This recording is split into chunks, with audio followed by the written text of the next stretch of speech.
Hello everyone, welcome to the PIPCAST 3000. I'm Caedo Genesis. This is my co-host, Bad Company Sarge. Hello there. And this is a bi-weekly, chill, relaxed podcast. Goes up every other Sunday at 10 a.m. Pacific. We talk about video games and RPGs and open world stuff. So if you like stuff like that, you're in the right place. I'm doing the intro because Sarge did his crazy man intro last time, so I'm keeping it chill and relaxed, and I just woke up. This is the exact opposite energy to the intro I had planned, so we'll see what people have to say about that. Yeah, it's not gonna stay that way. I can't be not excited about video games. Either way, either direction, to be honest. But thank you to the supporters of this channel and show, including Wasteland Legend Sven, singular. Come on, $50 here, Havers. Where are you at? Been listening to a podcast where one of the hosts just yells at their audience for not donating $1. It's so funny. I'm not gonna do that. You can keep your money if you want to. I'm just glad you're here. We have a few things news-wise that happened the last week. Some good, one bad. We're doing like a, what do you call it? Like a bad sandwich? It's a bad sandwich, technically. Even though we've got like more good than bad, the bad stuff's in the middle. So yeah. Bad sandwich. So it's good, bad, good. Mm-hmm. And then topic's gonna be the new Tease for Fallout 76. That's also in test already. Yeah, it's on the public test server. Yeah, so we'll be talking about that. And I was talking earlier to Sarge about not doing too much Fallout 76 discussion because I want to diversify through, the games that we enjoy and talk about. I've been playing other games the last couple of weeks, so that's where my brain's at. Yeah. So I'll have an easy time with the initial chapters when we're talking about other stuff news-wise, but with the Burning Springs thing, I'll probably hand it off to Sarge for most of it and just say things that seem to make sense from a Fallout fan. Oh, we can have all the fun talking about how did they break the law, because we won't get into it right now, but a lot of people saw the trailer and in the comments were like, so many law breaks, and not a single one of the comments said what the law breaks were, so that'll be a fun little thing to discuss. Yeah, also, just enjoy things. No, Caedo, no. Everything bad. All the fun things are bad now. Sorry. I'm supposed to be mad and angry about this. Yep. Jet in locked containers in Fallout 4. Cats exist again. Man, we flipped the energy faster than I thought we would. I thought we'd at least be like the 10-minute mark and then it hypes up a bit, but man, that was quick. A Brotherhood in Appalachia. Is that enough? That'll do for now.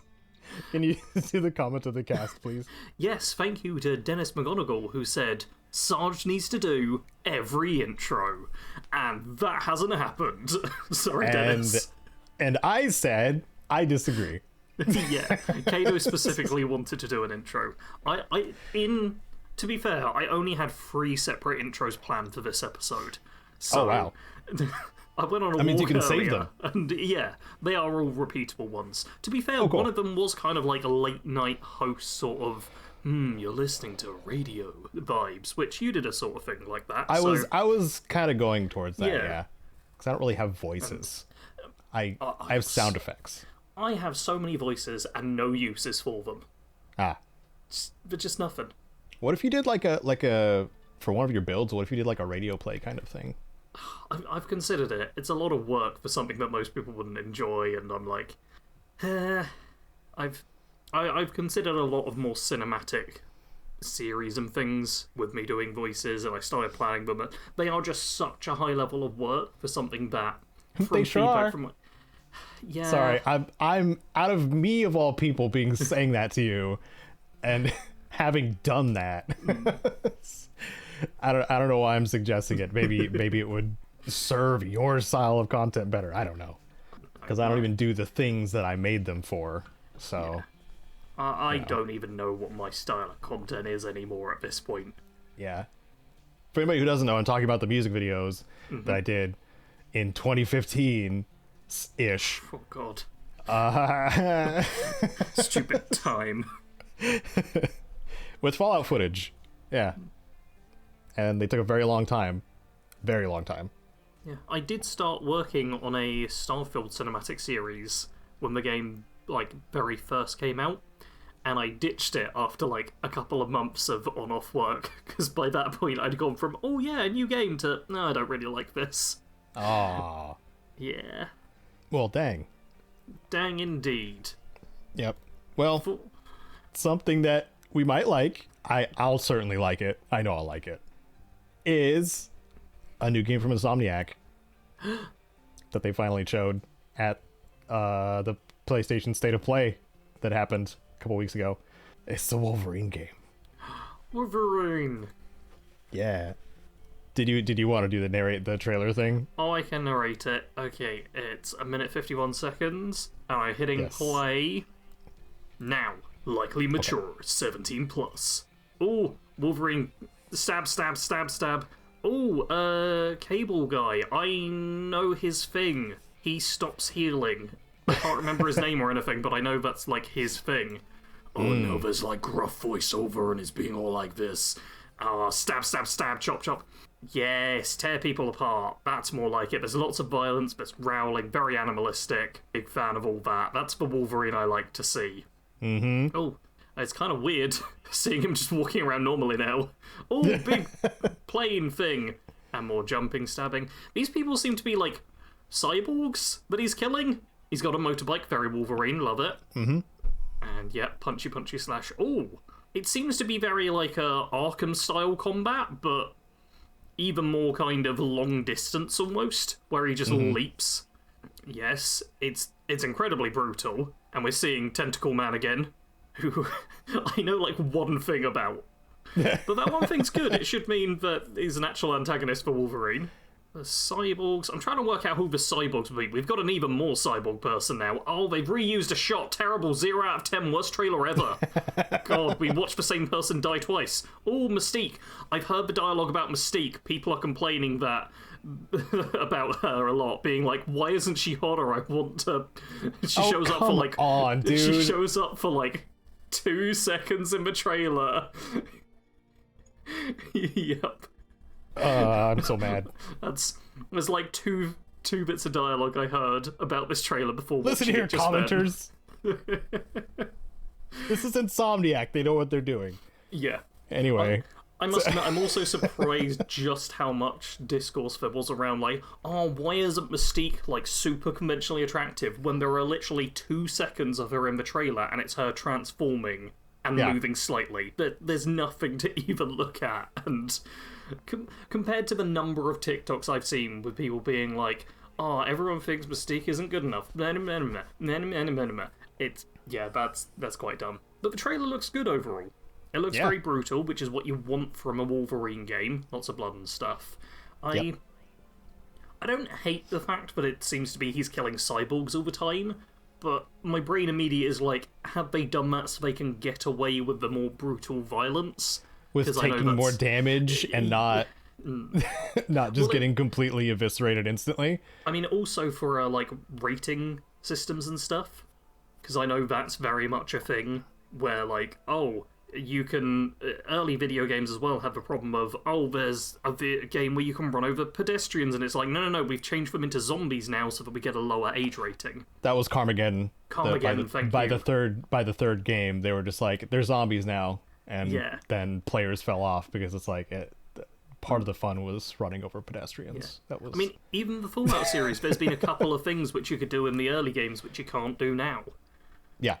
And it's like, there are often changes, so my brain, whenever I see something that moves it away from, oh, it's a human taking damage, like if the blood's suddenly a different colour, or if it's like, oh, it's a cyborg rather than a person, like standard human person, my brain always goes to that place of like, is that why you've done it? But still looks good.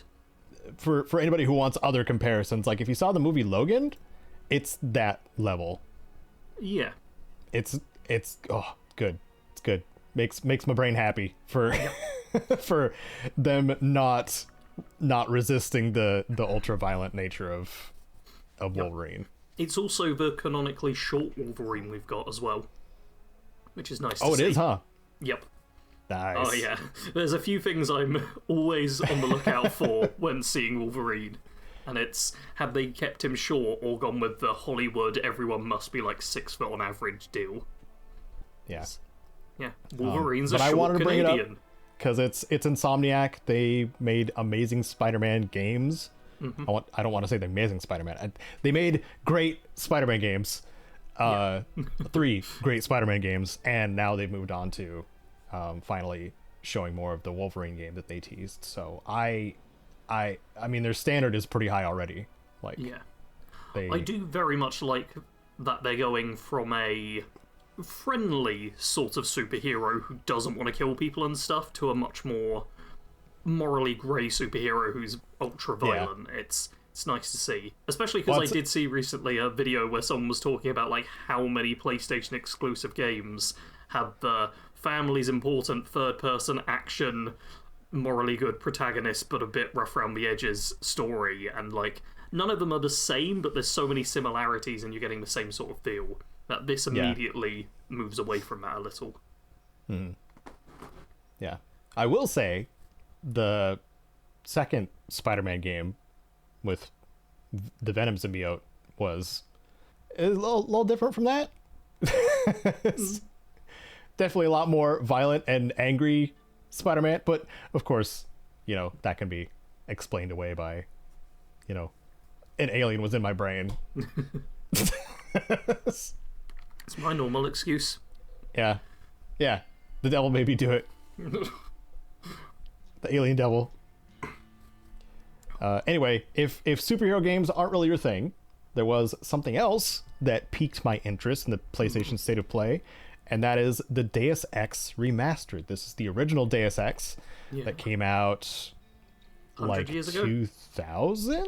2002? When? It was before that, right? I thought it was the end of the 90s. Oh no, 2000. Yeah, it came out. It was right on that polygons just started looking like people. Yeah. Edge. Which was around 2000. Oh my god, it came out like a couple of weeks before Final Fantasy IX. Yeah.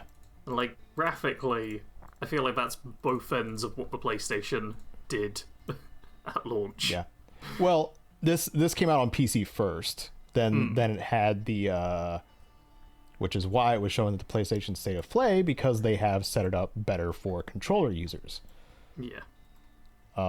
Because if you remember immersive sims of this era, they were much more mouse and keyboard centric, where you had like the full action bar on the bottom of your screen with all your items and stuff like that and all your gadgets, because Deus Ex had a lot of gadgets. So it's that, if Deus Ex the Conspiracy, that's what it was called. It's the original. I just looked at footage of the Conspiracy and it's like completely different. So it's the same game, but it looks like it was another remaster of the time, but they're just doing it again. What? So oh my, terrible! How dare they remaster the remaster? They're not remastering the remaster; they're remastering the original. Nope. This is clearly just a remaster and a remaster. It's a reskin of a reskin. Those. How dare they? Son of a darn it! Yeah. But anyway, it turns out that Eidos Montreal has been part of this. If you remember, a lot of the studios that had initially been under Square Enix, who did the newer Deus Ex games, the Adam Jensen stories, they got kind of left adrift, and nobody really knew if they were going to be like doing anything else, because those IPs were then in somebody else's hands. I think it was Embracer that took them. Don't quote me on that. It was somebody else who took the IPs, and everybody was like, oh, I hope they do something with them. Then nothing was done with them.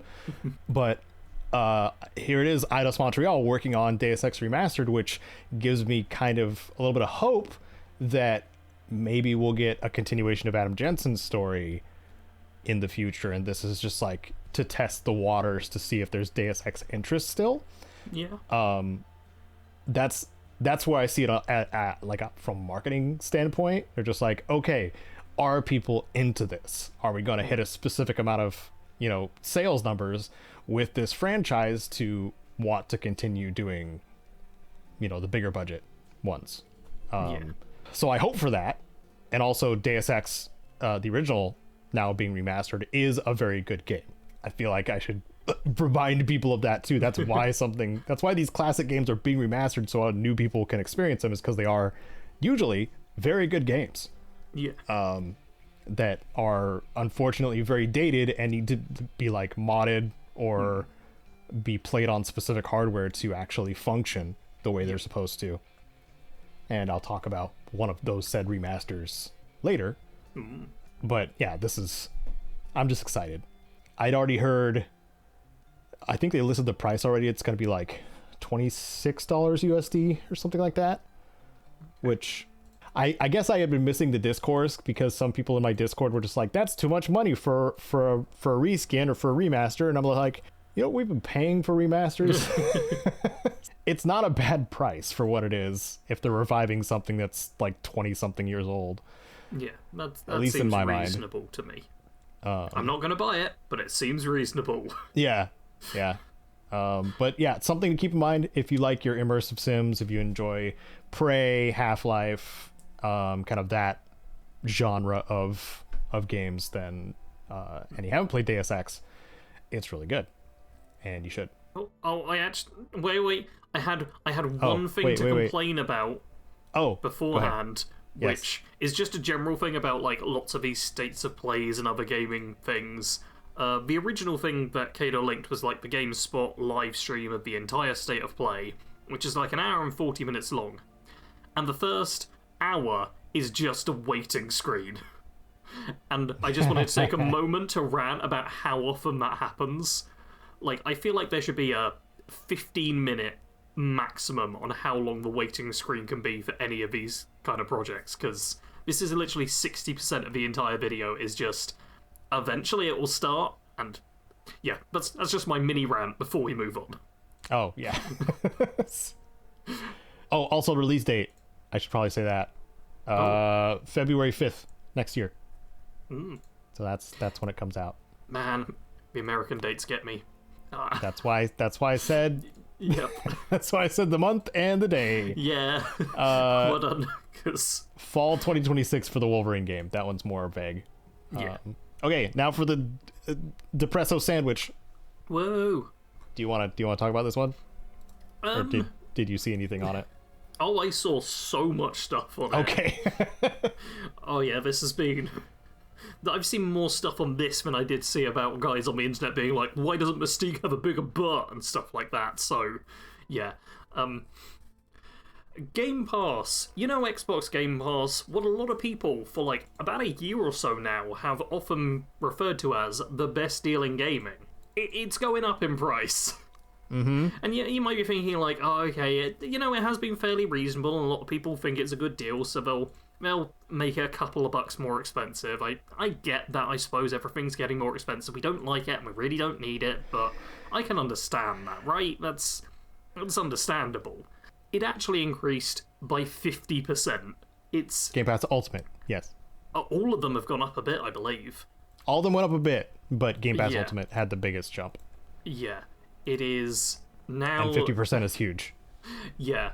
If you're in America, it's $29.99 a month, and over here in the UK, it's now $22.99 a month, which is a big increase. Like, it's got a lot more expensive. That's like £7 over here and $10 in America, which is a lot. And how they're justifying this is they've added on a couple of extra benefits. You can now play Ubisoft Plus Classics, which is basically like some old Assassin's Creed and Far Cry games, which a few of them weren't on Game Pass already, so that's now added in. And you get Fortnite Crew included. Which is Fortnite Premium, basically. I had never heard of Fortnite Crew until I watched the video talking about this. It's like there's a it's like a skin pack with like some V-Bucks attached to it that comes out every season, I think. Do you know how much Fortnite Crew costs? It's the premium service, so I think it's like a monthly thing. Okay, apparently it's $11.99 a month. So, to be fair, yeah, if you are someone who was already paying for Xbox Game Pass Ultimate and Fortnite Crew, then you are now paying about $1 less a month. Yeah. Whoa. And for the other 99% of players who weren't paying for both of these things, you're now paying a lot more, like over $100 Sarge, a Fortnite's month. the everything game. We don't need to play anything else. I don't ever. play Fortnite, Never. though. I even looked through like the Ubisoft classic games they added, and I was like, I'd maybe try a few of these. But we already had Far Cry and Assassin's Creed games as part of Game Pass. Yeah. It's not like we were running low on them or anything. We've gone from like a few of each to about half a dozen Far Cry games and a dozen Assassin's Creed games, and it's like maybe people are realizing the problem with Ubisoft games is there's just too many. What's even worse is, yeah, you can be like, oh, there's too many, but they've still not got some of the Far Cry games on there. Like, they've got Blood Dragon, but I didn't see Far Cry 3, and I was like, well, that is part of the problem then, too, because they can pick and choose which ones are not as good, so that people have to still buy the good ones. Yeah, it's a very odd one.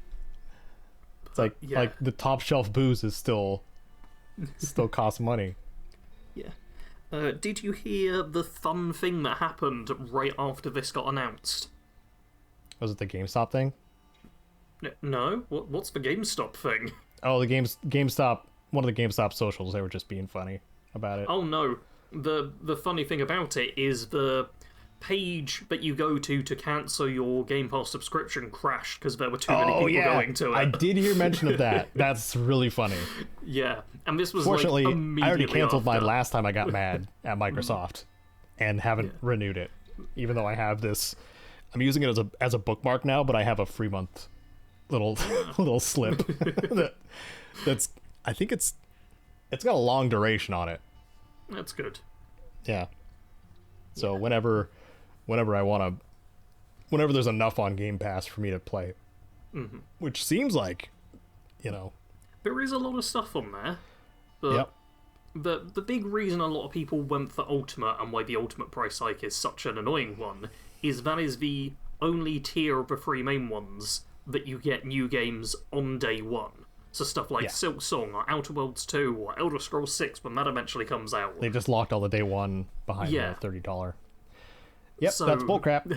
Yeah, it makes it a bit annoying. They did like some changes to the lower tiers as well. Like they did a rename and a rebrand of them, but it feels weird that they've got these multiple tiers. Because the first one gives you 50 plus games, the second tier gives you 200 plus games, and the third tier, Ultimate, gives you 400 plus games. Yeah. And I'm really curious what games they get rid of, because I think I'd forgotten there were even like multiple tiers, because the lower ones feel especially weird. Like, I get it if you know, oh, there's this specific game I want to try out, but I'm not certain on, or it's maybe a really short game, and you know it's within, like, what was previously core, but is now called Essential. Then you're like, oh, okay, it's my first month's £1. Fine, I'll just pay £1 to get through this game and just play it. That makes sense. But the middle tier as well feels especially weird. Because one of the things it advertises is new Xbox published games join the library within 12 months of launch. Which isn't much of a feature.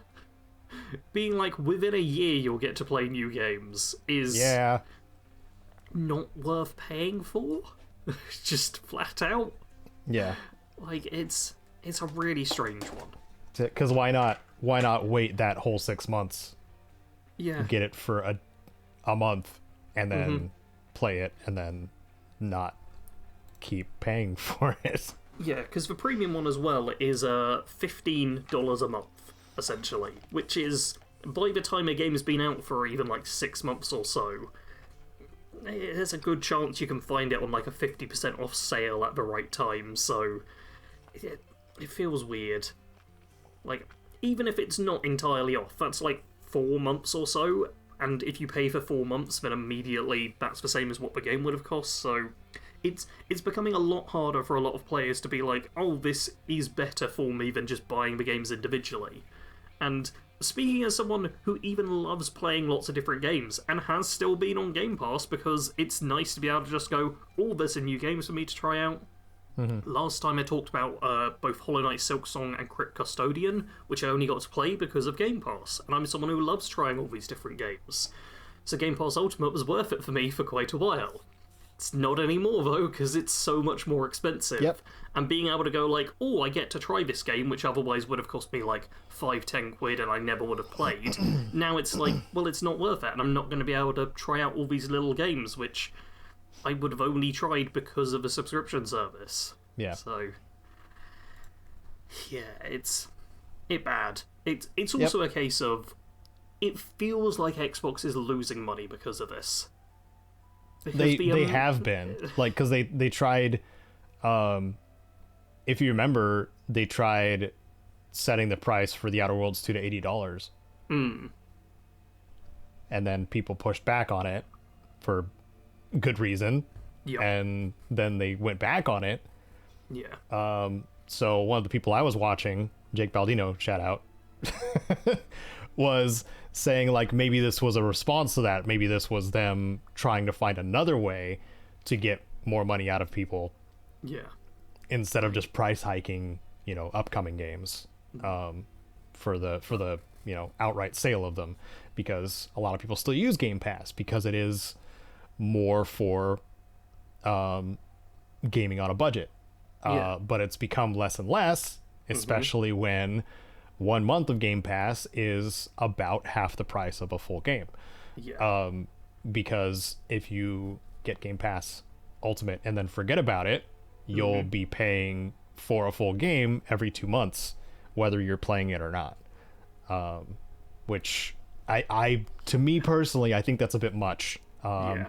Unless you are like on some sort of like family situation where like you're all sharing the Game Pass, that makes a bit more sense, because then know it's being used by like your siblings or your kids or your cousins or whatever, or your parents, not excluding parents, gamer parents. Parents are allowed to play games as well. Parents can play video games. Mine just don't. And I'm still salty about it. Yeah, so that's some disappointing news. Microsoft I wanting do your money. wonder if this is going to stick with it, though. Because the amount of people who have cancelled is already pretty high. But on top of that, all the people who kind of aren't in the loop and didn't hear about this immediately are going to end up with, I believe it's the 4th of November, these changes come into play if you've already got Game Pass. But obviously if you sign up, it's the new prices now. Yeah. But that's going to mean like a if month you'd previously from now, purchased like a people... year or something like that, like a year's worth of Game Pass or something like that, like you'll still pay that amount until the next rollover. Yeah, but I feel like there's going to be a bunch of people who either are like me and are like, oh, well, I'm not going to get rid of it just yet because I've already paid for the month and I can afford that and that's all fine, so I'll go with that. And then a bunch of other people who are like, they're just not paying attention, and then when the increased charge comes along, they'll suddenly be like, oh, I can't afford that, and then cancel it. So I feel like this is only the first wave of cancellations of the Game Pass subscription. That's like me forgetting about Crunchyroll for an entire year until I did my taxes. Oh, God. Okay, maybe this isn't going to be as bad for Xbox as I thought. In my brain, people check their account at least once a month. No. God, why? Why do people not do that? It's so easy. Wait, is it easy to do in America? Yes. How hard is... Oh. Yeah, it is. Okay. Well, okay, let's get a actual relative thing on this. Right now, how long would it take you to check your current bank account? Just if you were going to do it exactly at this moment. Oh, a couple of minutes. Okay, fine. That's okay. I know there's a lot of weird stuff with banking in the US, so I just had to check. That is actually reasonable. America's banks are weird. I mean, it's the fact you can't just, like, pay people. That's always been wild to me. It's only something that every other country in the world can do. Oh, you mean like under the table? Like just handing somebody cash? No, you just do a direct bank transfer. Just you we have money those. In. Really? Yeah. Why don't they get used normally then? Just instant bank transfers. I don't know. That's even more. I mean, they do in some then. situations. Like that's how I like direct deposit. Like that was what a lot of us did at the last official job I worked at. Okay. That's and I mean, Google does it for AdSense. Yeah. So. Okay, it's weird that I still hear about people in America complaining that their jobs don't pay in that way. Huh. Yeah, it's... Get a different job. Oh yeah, that's so easy right now, Caedo. Tell your job to get with the times easy. and hope you don't get fired because you just critiqued them and they can't handle criticism. I mean, that makes even less sense for me that there's still so many adverts for, like, apps you can use. Workers like rise Venmo. up. They need you more than you need them. Tell them like it is. You know, that's the mindset you walk in with. You might actually go far. I feel like you either go Just far saying. or go nowhere. Or you'll go nowhere. Feels a very risk-reward strategy. There's a couple options. Sorry, I was drinking water. That's good water. Oh no. I had to get a Brita filter for my new place because the water does not taste good. Oh. Chlorine-y every once in a while. I was actually going to ask if you'd moved from like a soft water to hard water area. I don't know the difference. Taste is part of it. It's generally soft water tastes a bit better than hard water. Oh, okay. That's the general feeling. Obviously, people have their own opinions on it, but that's a thing. Why do they call it soft and hard? Why can't they just call it good and bad? Because it... We can't go into this whole discussion right now. I know the podcast is a place for tangents, but... Commenters, why is it soft and hard water instead of good and bad? It should be simple. For my simple little brain. I'm a simple lad. There's no segue from that. Fallout London DLC is something I did not expect. Man, I was just talking about America. We had the perfect chance for segues there. We had the full crossover and... If you're like me and hate it in America, why not go to London for a while? It's not the what I expected, but yeah. And try Fallout London's DLC. That YouTube acquaintance that I got to know a little bit on collab mode. Oh god. Zero Period Productions, aka ZP George. He covered this and I linked his video. But yeah, it's another like full-on zone. It's even got like a new mechanics that they added, new features, new equipment, new characters, fully voice acted, 30 quests, just a bunch more stuff for Fallout London. They now have a standalone installer that's not through GOG. It's like their own installer, so you can go to the Fallout London site and just get it that way. And basically it just installs to your Fallout 4, whatever your Fallout 4 install is. So if you want to go back to playing Fallout 4 how it is, this is overhauling your game, so you'll have to reinstall the whole thing if you do it that way. Yeah. But Fallout London is really good. But I have so much normal Fallout 4 to play, and it stopped me from playing Fallout London for so long. Or you could do what I did and install a GOG version of Fallout 4 and a Steam version of Fallout 4 and install London to the GOG version, so they're separate. I hate how much work modding is.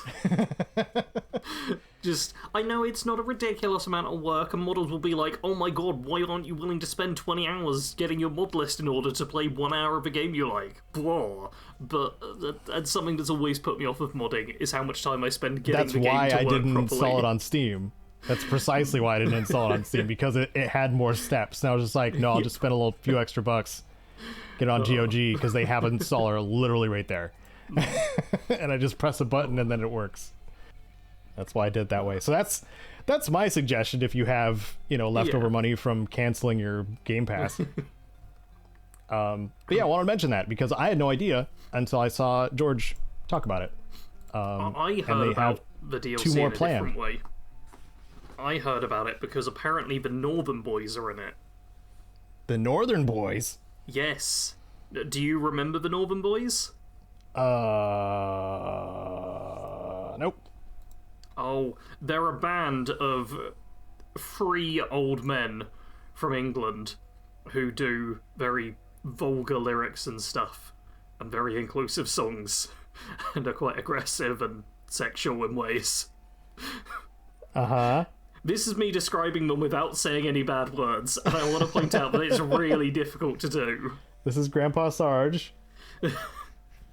It's trying to explain to a 5-year-old. It's Norman Payne, Patrick Carnegie Jr., and Kev is the trio. Kev only dances in his suit throughout the videos, but they're rappers. Some of you, I'm sure, will be familiar with Pete and Baz. Caedo, are you familiar with Pete and Baz? Nope. They're a couple of rappers, also old men. Fairly famous musicians, but yeah, the Northern Boys, who are a band who only got popular like a couple of years ago because they're nuts and went viral on TikTok. They are apparently in the game, or in the DLC, which I found very funny, where it's like the 3 of them are trying to get a performance started, but they need you to like do a little quest for them so that the audience shows up or doesn't get killed or something like that. That's actually really cool. Yeah, I heard about that. I'm not sure if it's actually them voice acting or if it's just like inspired by them, but yeah, I heard about the DLC that way, which is nice. And it's also another excuse for me to re-listen to some of the Northern Boys songs. Caedo, you still there? Oh, sorry, I'm listening to it now. Oh, okay. I wasn't expecting you to listen to it right away. I've never seen these guys. Oh, you're telling me I've sent Caedo so many videos over the years, and somehow I haven't sent this. I sent him a Nobody Likes Me by the Northern Boys. Yeah. Which is, an old clubbing beat. You might have sent me that before. Over the top. Okay. It's just more like, it's just a bunch of old guys being angry. They're not being that angry. Just a bunch of angry old men. They're not angry. Just a bunch of ill-tempered, grumpy grumpersons. They're literally dancing and smiling throughout half of a video. They're dancing the pain away, is what they're doing. I'm just being so judgmental. I'm sorry. I don't think there's a single shot where Kev isn't smiling.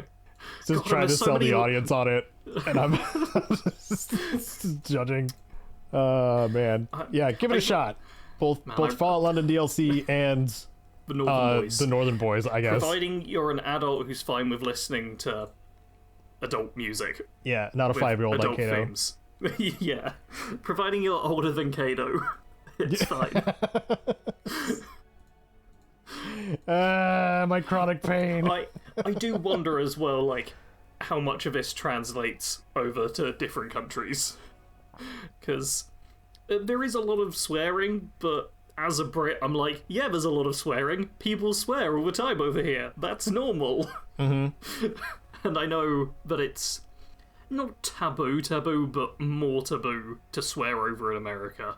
Like, even early you said son of a dang or something like that. Yeah, I almost lost it. It's mostly the Christian influence, I think, in our country. And unfortunately it's getting worse. But like because of my upbringing, I had to, like, crap and dang were like the worst things I could say for like around my folks. Dang, yeah. Oh, dang. Dang always makes me laugh. Yeah. But now, I mean, I more just do it if it's like this internal fear of my parents like seeing what I uploaded. Oh no. And not being able to show it to them because they'll hear me swearing. Yeah. Man. So that's, I don't know if you call that religious trauma or not. I'll leave that for other people to interpret. I also just like having clean content most of the time too, so there is that. More approachable for some people, because I know I've had people in my life that just totally shut down when you start swearing, thinking that you're angry. Yep. And that's not always the case, but they still shut down. So, like... Yeah. I have very much sanitized the way I speak for YouTube. And I was someone who, even in real life, was noted for, like, not swearing that much. Mm-hmm. I still was like, oh, better turn it down a lot. Because YouTube doesn't like it. It depends on the state you're in, but, like... Yeah. It's like job hiring and stuff like that too. Like they're pretty prudish about like specific things about what they want their workers to look and sound like and act like. Which you've just brought back a memory to me, which is back when I was working retail. There was a bunch of people being like in a group interview just in the staff room, and I just walked through to grab like a pair of shoes from the upstairs stockroom, and what I heard was basically, okay, so there's quite a lot of banter in this job, and that's like the one thing I heard, and I was like, yeah. Very, very different vibes. Because banter has a negative connotation in what? The UK, right? No, banter's good. Banter's good. Yeah, you could describe it as a bit vulgar at times, but it's like kind of joking around. I wonder what the actual definition is, because everyone knows what banter is. Okay, it's the playful and friendly exchange of teasing remarks. Oh, okay.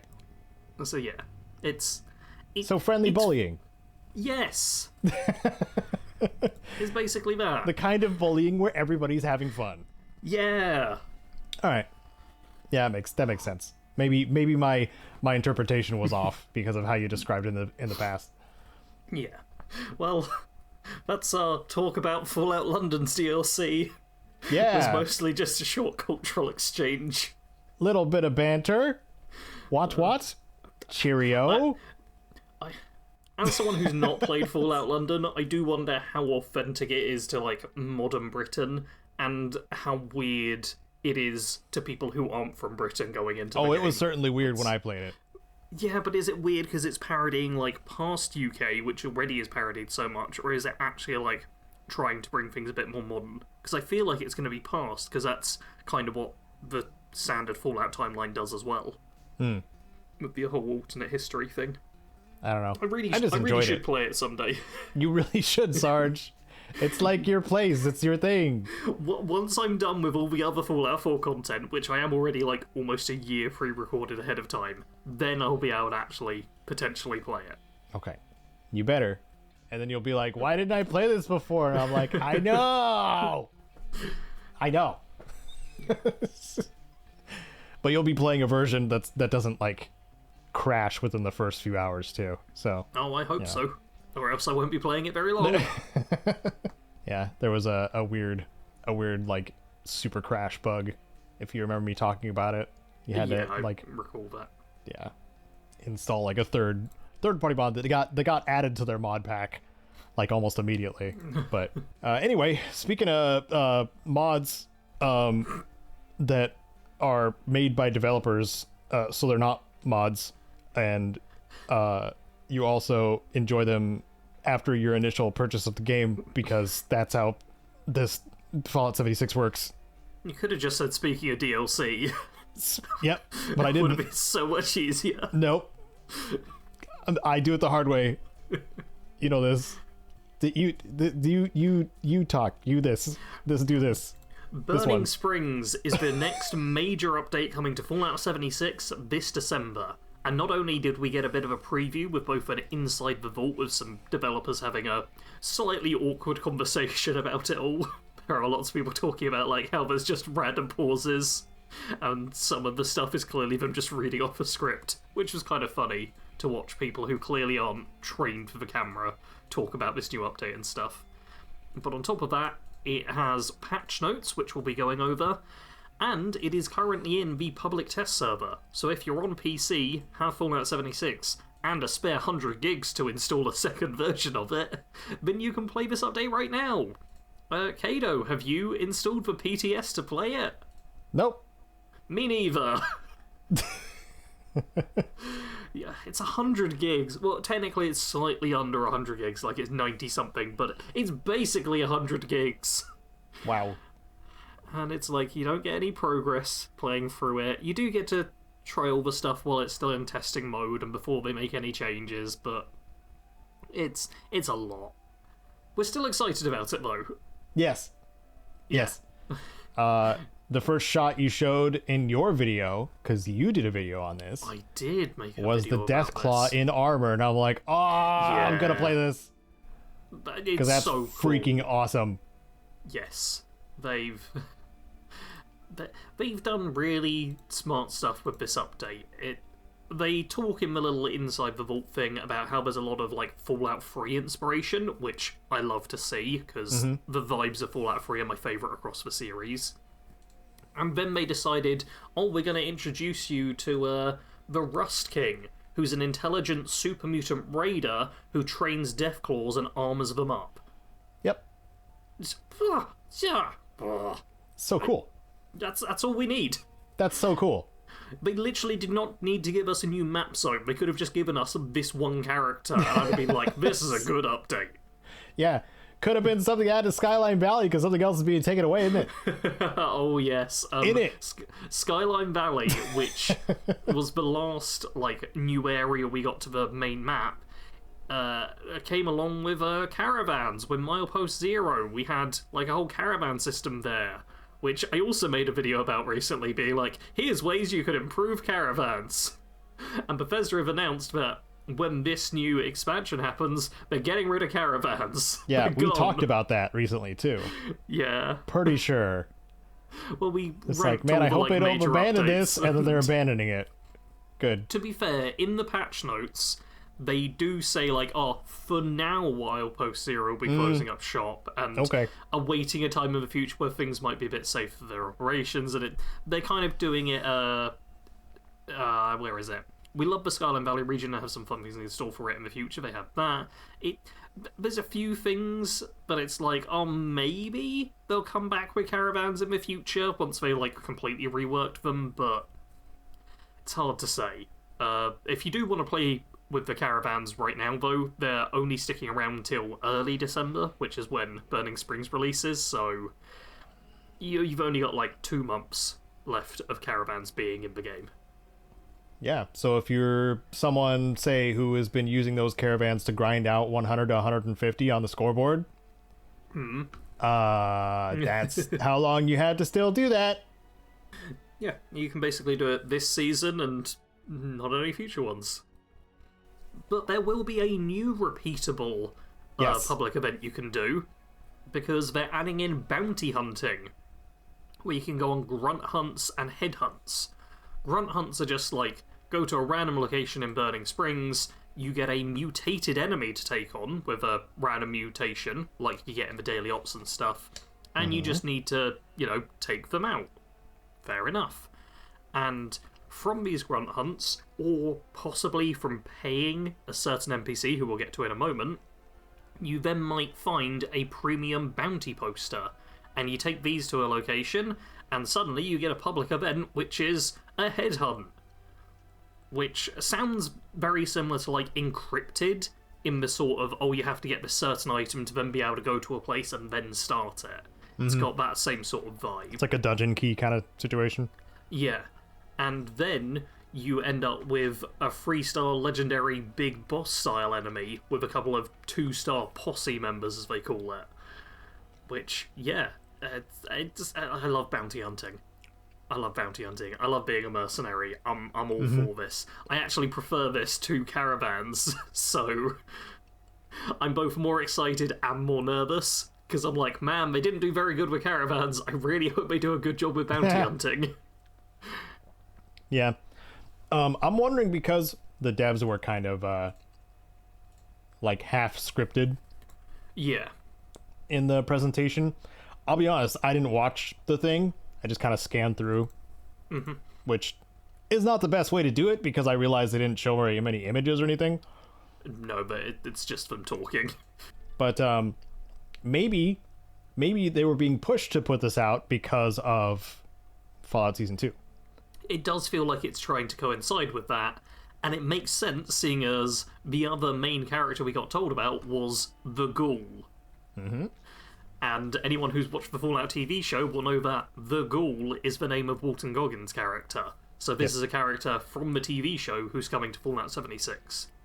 And I imagine that's where people were like, oh, they're breaking the law of that. Even though it's not a law break. Yeah. The Ghoul being a bounty hunter, which is what he's shown to be in the Fallout TV show, and Fallout 76 is set 200 years in the past. And it's like, yeah, he would be a Ghoul at that point, that kind of makes sense. Yep. And a bounty hunter, sure, why not? It's a while after the bombs have gone off. Yeah, because after the 76 timeline, this would have been about 5 years? No, 7. No, wait. Oh, God. Fallout timeline. I checked this just the other day. It's 2077 that the bombs go off, right? Well, time passes for 76 just like it does in real life, I thought. So. Oh, you meant from, like, when that started. I thought the 76 timeline was different. I thought 76 only had, like, a year or two gone by so far. Because it's a persistent world. It would only make sense that they're just like, yeah, time is actually passing. Caedo, am I going to have to... No, I'm not going to have to boot up 76. I'm going to go into my footage. Recent Fallout 76 footage. I know I've got some... You know what? This is irrelevant either way. Fallout 76 takes place a while after the bombs drop. It all makes sense. It all just makes sense. We're just going with that. It makes sense, okay? And more time passes the longer the game is out because it's a persistent world. Like I said. Yeah. So before you jump on the lore bandwagon, you might have been the same person that was angry about the show to begin with. So yeah, I mean, the other stuff I haven't mentioned that I've seen alongside comments of lore breaks are all like all major red flags, just in general. Yeah. But Fallout New Vegas is canon. It's the canonist of the canon all the time. Canon. Fair enough, when there's an actual break in the canon, or break in the law, you can be like, oh, this is a thing, and bring attention to it. But normally, when it is an actual one of those, it's pretty minor, and can be justified more than half the time. Like the Jet example people love to bring up, being like, no, Myra made Jet. So earlier examples of it make no sense, and you can just be like, hey, maybe the kid who's making drugs for crime lords lied, and people are like, no, Myra would never lie to me. It's like maybe he discovered some old chemistry journals, which he did, which he admits to actually. Oh no, Caedo, it's a law break. Oh no, figured it out. Oh, it's just that Brahmin were the test tubes that didn't exist before, the bombs dropped. So that was the only real change, actually. It's just a different way of making the same thing, which only happens all the time throughout history. Yeah, right? Yeah. Experimenting on slaves has happened historically, but in Fallout... God, that's not where I was going with it, Caedo. That's how they made Jet, dude. Sorry. Yeah. That is how Jet was made. So it is to say, don't worry about low breaks too much. Yeah. That's the main thing. Also, while that was going on, I have checked, and Fallout 76 begins on 2102, and currently it is 2105 inside of Fallout 76. Oh, okay. So it's a little bit... So it's been 3 years in that. A little bit less. So, yeah, we seem to be getting like 1 year every other year sort of deal. Okay. Yeah. It still is a case of, the game is progressing forward. And, man, when is it going to be? The Institute will be formed in, 5 years from now in Fallout's timeline, or 10 years, in, 2035, if Fallout 76 is still going, then we'll be able to see that the Institute is formed. Whoa. That'll have no impact. No.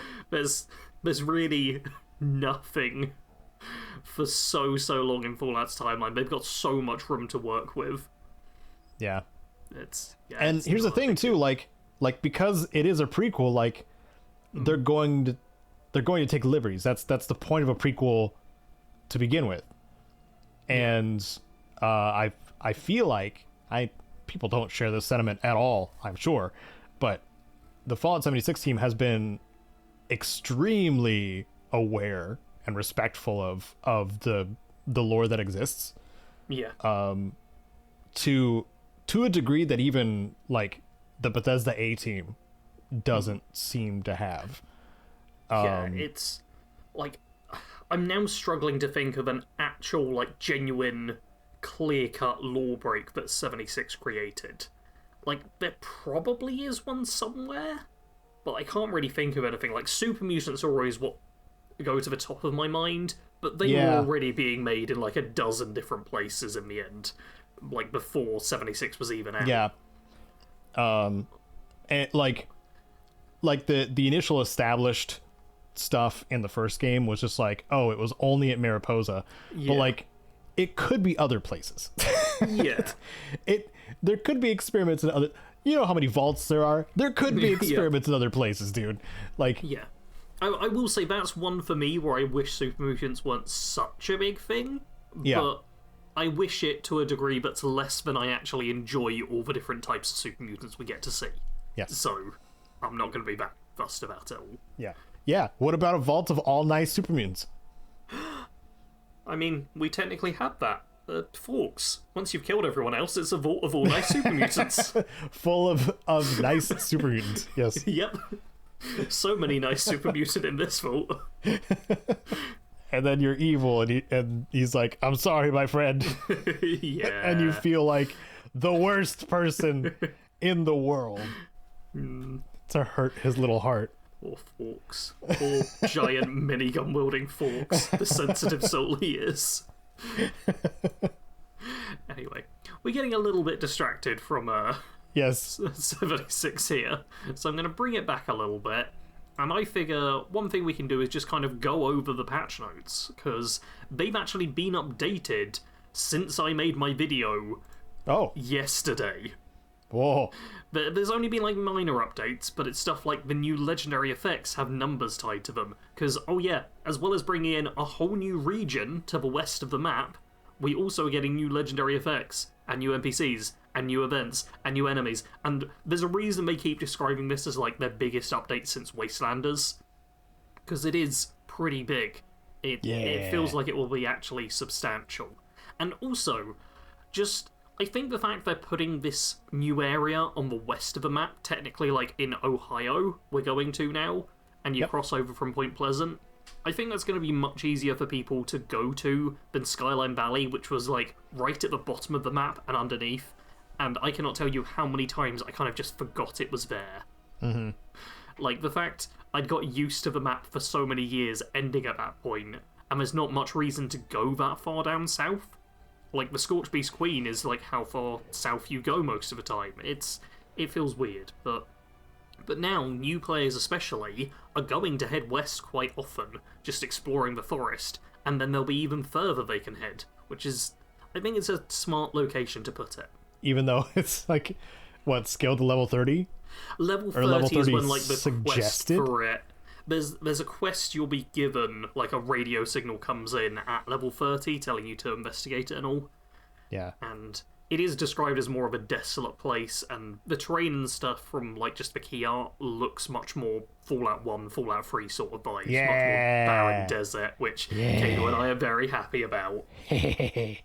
Like, I actually enjoy that Fallout's gone a bit brighter with 4 and 76, but I do miss the desert and just the emptiness and the actual post-apocalypse feel. Yeah. Which 76 didn't have as much of. There was rationalization for that, but it is nice to be like, oh yeah, it's Fallout. It's just desert and everyone sucks and killing each other and mutants. Love it. Oh, I wanted to say, like, one of the theories that was going around, like, when Nuclear Winter was happening was, like, like, if Fallout 76 itself is a simulation. Yeah. Or at the very least, I mean, Nuclear Winter was clearly some kind of simulation thing. But I always kind of like keeping that in the back of my head because it's kind of fun. Yeah. If it's a vault experiment, and like if they have like this plan of end of life for Fallout 76, just being like, it was a simulation, and then like the end is just basically like imagining the devs just completely destroying Appalachia, like making it all burnt and roasted and stuff like that. So you're emerging from the vault after all this experience in a simulated version, and it's completely different. Like, that would be the coolest send off, I think. I think. For me personally, I've never been a fan of the whole "it was all a dream" style of endings. Well, that's the thing. Like, like you would still have all of your experiences. It'd be a Matrix situation. Yeah, but then like all of the lore and stuff. I think what really matters to me is if the lore gets a lot worse, I'll be happier with kind of a retcon ending. But right now we're doing, in my opinion, at least a pretty good job of it. Yeah. I agree. All the haters will be like, yeah, make it all non-canon. But yeah, right now I'm like, this is pretty decent. What's the thing? It's like calling Dr. Braun's simulation non-canon. Like, it is still canon. Tranquility Lane. Yeah. Yeah. But, see, I prefer that because it's a very small little simulation. It's not, like, the entirety of the thing. And I get that some of the stuff inside of 76 is going to be non-canon. I didn't run around in my underwear and go to a strip club with a bunch of other wastelanders. That's not something I want written into the lore. You mean all my Fashnock masks are digital? And that gets really meta because they actually are. Yes. Yeah. But, no, my actual hope for the very end of 76 is it is like, oh my god, we've launched too many nukes, and there is like a second apocalypse that goes on in this area. That would be... I feel like maybe that would be a cool twist on it too. Like, if the nuke launches were actually like, we did those. Yeah. And we saw them in the simulation as temporary, but they were permanent on the actual... Still going for the simulation. It would be so cool. Oh my god, it would be so cool. I wish we could do polls in, like, the comments section. Because then we could be like, do you want Fallout 76 to be a simulation, yes or no? And see what people... Wait, why don't we just put that... Caedo, you could do that right now as, like, a community post on the PIPCAST channel. I could. Could just be like, do you want Fallout 76 to be a simulation? Tune in to the episode tomorrow, we record this on Saturday, to hear Caedo and Sarge discuss this. Okay. Do it! I demand it! Okay, alright. I'm making demands now. I'll write it on my little notes right here. You could literally do it right now. Alright, like fine, I'll do it. Fine! And while you do it, I will read a description of what the Burning Springs location is, because I actually really like how they've written this. Okay. Burning Springs, a region of southeastern Ohio, rocked not only by the nuclear destruction of the bombs dropping, but also the environmental poisoning from the local Abraxadine chemical plant. The area is now a desolate and barren wasteland with poisonous poisonous water, and a dust storm coating everything in a toxin known as rust. I do like the idea of that we're going to somewhere that's a bit more dangerous just from the environment as well.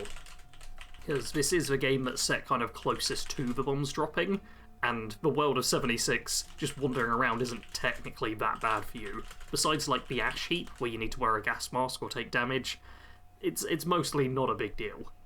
Excellent. While Caedo does that, I'll point out that we know of at least, like, 2... civilized pockets of areas in this new location, Highway Town and I want to say Athens? I don't see it in the patch notes here, but I could have sworn I heard about that. Maybe I'm just making it up, but Highway Town's like the main central hub of this new area.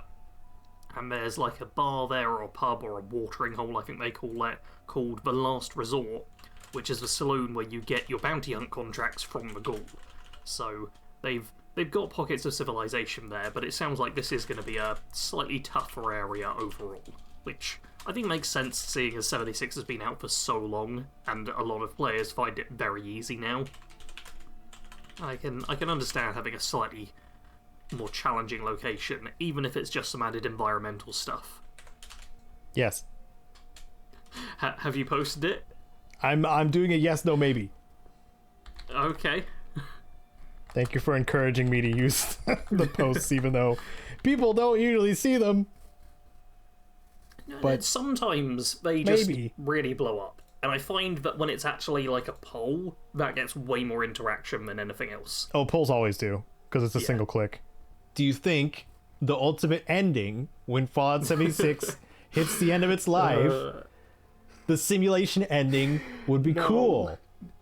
Because I think it would be cool seeing all the damage that we did in the real Fallout 76 world. To be like, oh, it was all a dream is just a cop-out. Like, that's such a normal thing. No, it's not a cop-out. We still did something. We just didn't know what it was. It's not nothing. There is something.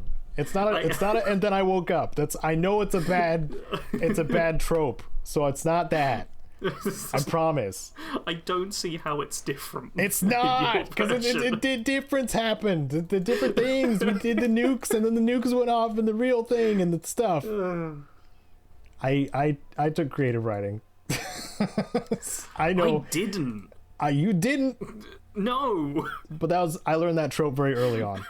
Yeah. Anyway, new legendary mods. Writing. Yes, let's get on to those, because I figured would probably be the bulk of it.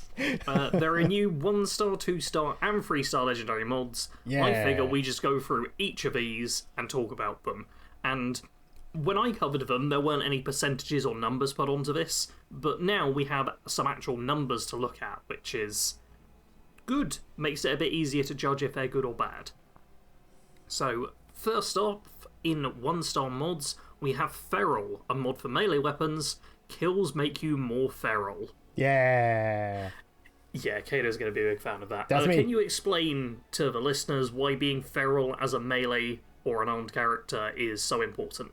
Being feral gives you plus 300% melee damage. That's twice of what I thought it was. Yep. Oh, yeah. Because it's just a huge one, and staying at feral isn't too difficult, but if you use chems, it restores some of your feral meter, which stops you being feral.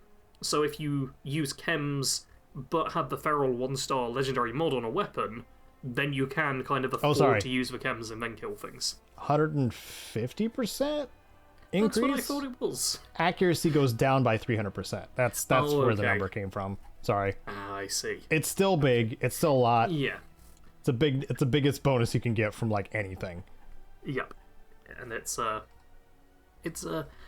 nice that they're making it easier to stay feral, because I know every time I'm playing with Caedo and he consumes a chem, there's a mild complaint about losing some feral meter. It's because I take like the berry mentats, which give me a little bit of the feral meter, or like I'm like, oh, I want to use my plasma caster for this one event, and then after that event's done, then I have to wait for it to go back down to be more effective with my my gauntlet. Yeah. And you know what? This could work really well for a build that wants to use both melee and ranged and play around with the feral meter. Because I'm already doing that. Yeah. That's something I hadn't thought about too much, but yeah, being ranged while feral is terrible. So if you just use a bunch of chems while using a ranged weapon, then as a ghoul you will still be fairly good with it, because the no feral at all is like +3 strength and endurance, which is still a nice bonus. That's what I'm running most of the time. But then when you need to kind of go feral, you can switch to your melee weapon with the feral legendary mod and just kill a bunch of low level stuff, and that bar will start going more towards the feral side. This is a good one. This is just good. And 1-star mods are kind of like the strong ones, I'd say. So it needs to be a pretty decent effect to be at all worthwhile. Because 1-star, that's where like bloodied, instigating, aristocrats, furious, explosive. No, that's 2-star. That's 2-star. Okay, sorry. That's like the main damage one for 2-star. But most of the damage ones, like junkies as well, that's 1-star. Oh wow. Yeah. I think anti-armor might be 1-star. Anti-armor's 1-star, yeah. Yeah, a lot of the damage stuff is on 1-star mods, so you kind of have to have them be good. Yeah. And next up, we have one for me. Snipers. For ranged weapons, gain 120% damage bonus to weak points while aiming down sights. That's big. That is big. That's big. That is quite big. The standard damage boost is just 50%, I swear, for aristocrats and instigating, right? Or is it 100%? I'm Googling to check, because I can't remember. Yeah, it's plus 50% normally for, like, instigating and stuff, which is kind of like the standard damage boost that you're going to get. And bloodied goes up to 95% at most. So this is, like, the thing I'm looking at says max out 5%, bonus damage plus 95%, but the effect says damage increases up to 130%, which feels weird. Well, it's maybe as good as bloodied, maybe not, but yeah, that damage bonus to weak points. Are you looking at the wiki that may have need of updated information? Yeah, I was looking at the wiki. Okay. But the instigating one had the new effect listed, so I was like, that's got to be right, and then I wasn't so sure of a bloody. But 120% is a significant damage boost, and I haven't quite hit 10k on like a sniper shot so far, but I'm not far off of it. And with snipers as an effect, I could definitely hit that, because that's a big old damage boost. That's a lot of damage. Yeah, I'm very glad I haven't started modding out my final weapons too much, because this sounds like one that I'm gonna want to get my hands on. Yeah. This is perfect for a sniper. Yeah. Which makes sense as it's the sniper's effect. Yeah. Where we now have Adrenal for both weapons and armor, which is either plus 10% damage or plus 10 damage resistance per kill while on a kill streak. So you just kill stuff and you get stronger, and those bonuses both go up to 100. Yeah, but the damage one is 100%. The resistance one is a flat 100 number. Just, yeah.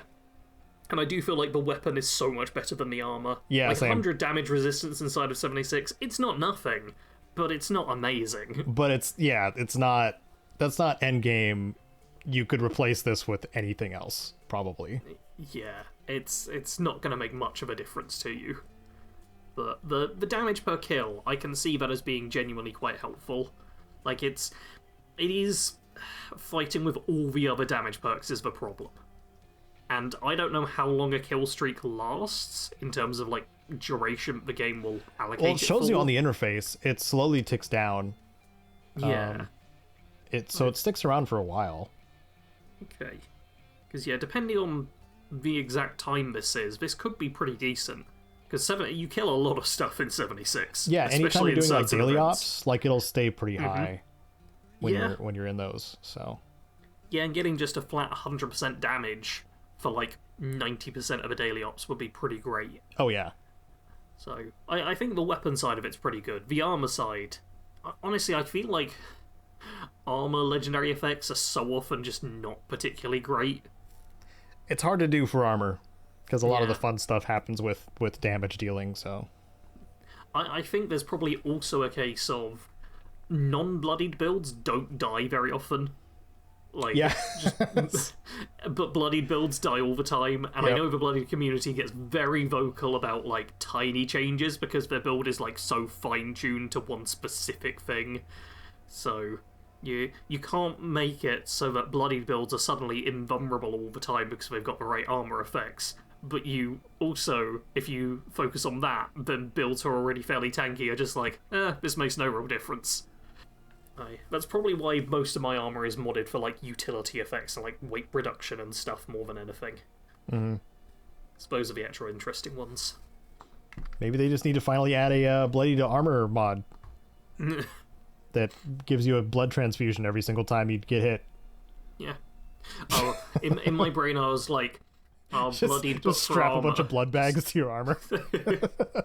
Oh, that'd be fun. That's just Death Stranding. Piece. I'm sorry, that's just Death Stranding I described. No. Okay, well, we're just going to move straight on to Lucid then, for both weapons and armor. The weapon effect is increased damage up to 40% based on how full your feral sanity meter is, and the armor is increased damage up to 6% resistance based on how full your feral sanity meter is. ... Which I'm sure is a typo, not them trying to do an ellipses and make it seem mysterious. How do you know? It's 2 dots. It is. It could be one or the other. It could be end of line. It could be we're not done with this yet. You don't know. I do feel like they might change both of these, because neither of them seem particularly good. Like, 6% resistance is basically nothing. That's percentage, though. Yeah. But it's up to 6%. Yeah. Like, I'm not certain if that will... Maybe if all the different pieces stack, that could be quite good. But even then... Because it's a lot with a full set of armor. It's 5 pieces, which is 30%. 30% added onto your resistances right now, which... I don't even know what they're at, but they'll be in the hundreds. Let's say it's like 400 just for easy maths. That's really not a lot you're getting added on. That's like 150 tops sort of deal. That's more than adrenal. Adrenal. It is more than adrenal, to be fair. But I think which is also really 1 star. So yeah. It's not a complete waste, but I don't think that's particularly good. And I sort of have the same problem with Lucid. Like, up to 40% is less than just a lot of other types of damage boosts you can get. Yeah. Which are quite easy to keep stocked up. Like, it is a fairly constant one, because it's based on how full your feral sanity meter is. Isn't Mutants a 1 star as well? Mutants is, yeah. Mutants sucks. I don't know if they've changed it at all. No, they have. And it's 50%. Okay. Oh. 50% top. Yeah, that... Which is better than this. Yeah. Because it's constant. It start as like 10% or something? Yeah. Damage increases up to 50%. Yeah, I feel like this one, they need to put it up to 50% just for it to have a chance of dealing with the others. Yeah. To be fair, keeping your feral sanity meter full is pretty easy. There's a legendary perk which just does it all for me, and taking chems helps with that as well. But so then you wouldn't have to if you took mutants. You could just have it constant. So, which I take advantage of because I'm feral most of the time. Yeah. I just don't... These effects, to be fair, all of this stuff is in the test server. And the test server is where they really mess around with percentages and stuff a lot.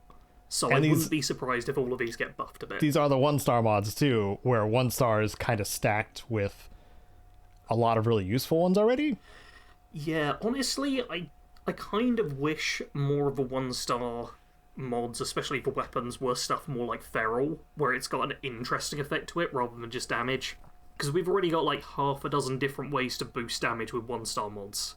I feel like because we're talking about numbers a whole bunch too, I want to put this on screen.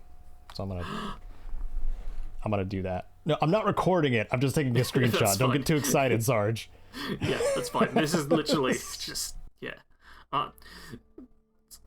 Your reaction was so funny. Thank you. Yeah, Yeah, overall, I think the first 2 are ones I'm actually interested by. Especially, I do appreciate that all of these are built around a theme.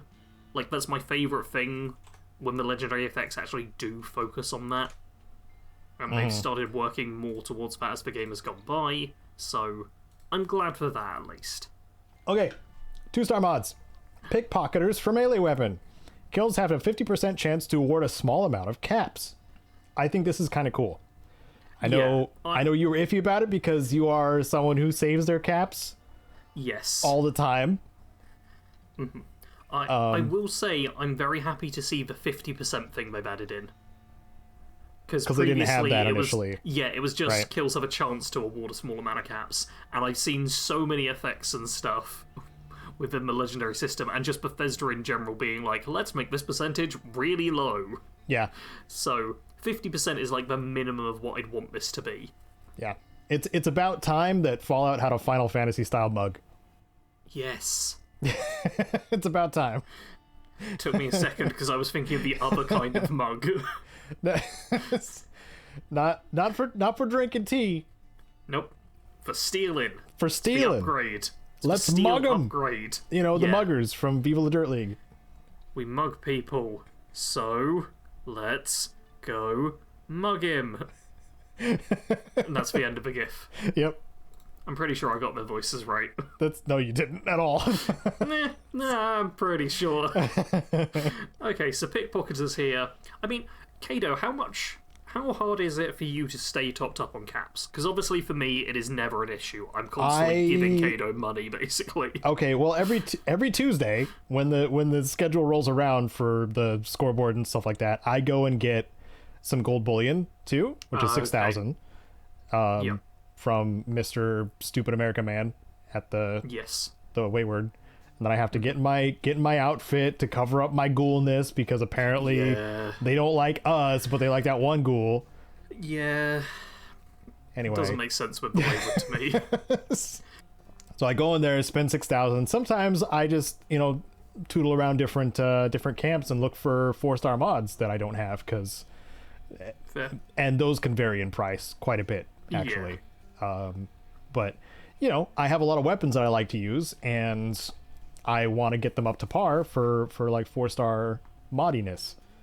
That's fair. Like the recent one I purchased was the 4-star like explode on limb cripple, and I put it on my plasma flamer, and it's so fun. Right. But that's largely what I spend money on. So like this, I feel like this would be pretty useful for me because of my spending habits. I can see that being helpful as well. I imagine that the amount of caps is kind of flat, or at least within like a small parameter and not defined by the enemy you kill. Yeah. So this could be very good as just like a side weapon to have, where you just go around with like a combat knife that has pickpocketers and just go kill a bunch of like ghouls or rad roaches or stuff in like an early area just to earn some quick cash. I will say overall, just the theme of it, I very much like. Yeah. It's nice to see. Yeah, because pickpocketing is not a thing in 76. No. It wasn't, like, at all. Yes.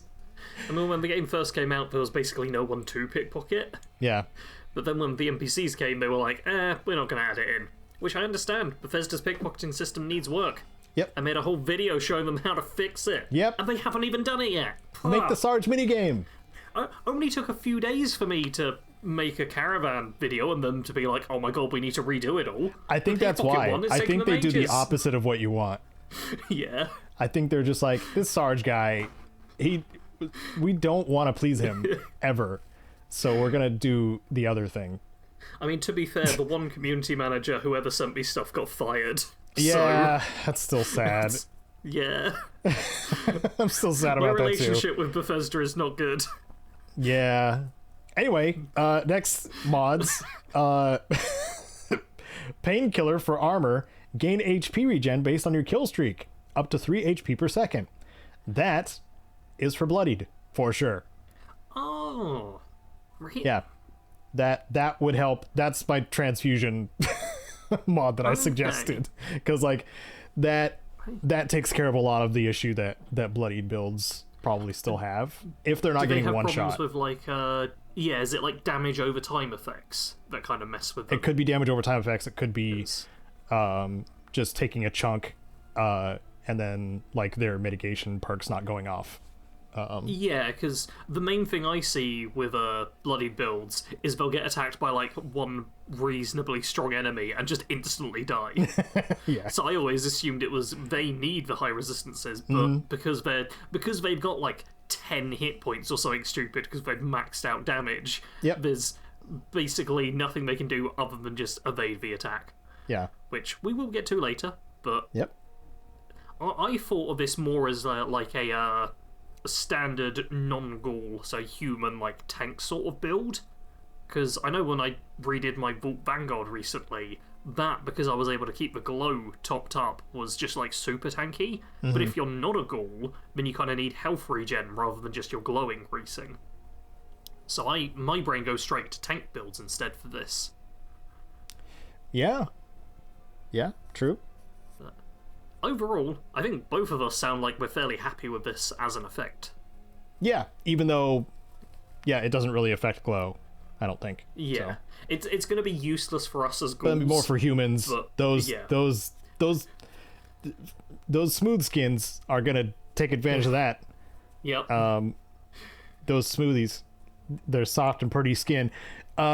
So rushing is the next armor one, and this is the one I'm excited for more than the feral one, because This one gives AP regen based on kill streak up to 3 AP per second. And wouldn't you know it, Grim Reaper Sprint still doesn't work for melee.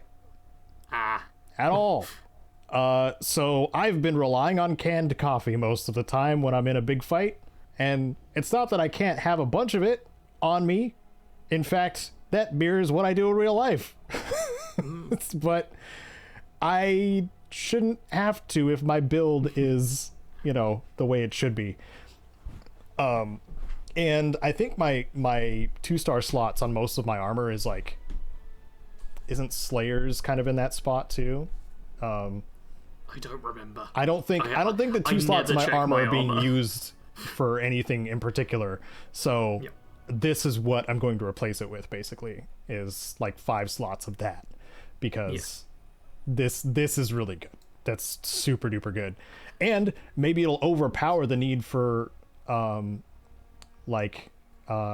Boy and Action Ghoul too. Yeah. I do wonder if this stacks in the standard way. So if you have 5 pieces all with rushing, that's like 15 AP regen per second. And if you can just stay inside of that continually, just until all the enemies are dead. That'd be wild. Because that is what I want out of it. Because that's what canned coffee does. That's why it's that's why people use it so much, is because it persists through VATS. Like, you can just stay in VATS. Yeah. If you spam Obviously, like 3 of them. It'll depend on like the AP cost of your weapon and like how many enemies you've got around and stuff. But I'm thinking of like my Cowboy Gunslinger, and that was a build where it was really fun to kind of stay in bats and just headshot, next one, headshot, next one, headshot, next one. And there was, I can't remember the name of the perk now. It's Gun Fu in Fallout 4. I can't remember if it's the same in 76. But that perk just letting me switch to targets without going out of bats when they're dead. That was great fun. So rushing could work really well with that style. Yeah. So that's I think it's the most excited I'm for any of these, really. Nice. Then there's Elementalists, which is another armor one. +5 to all resistances, up to +25.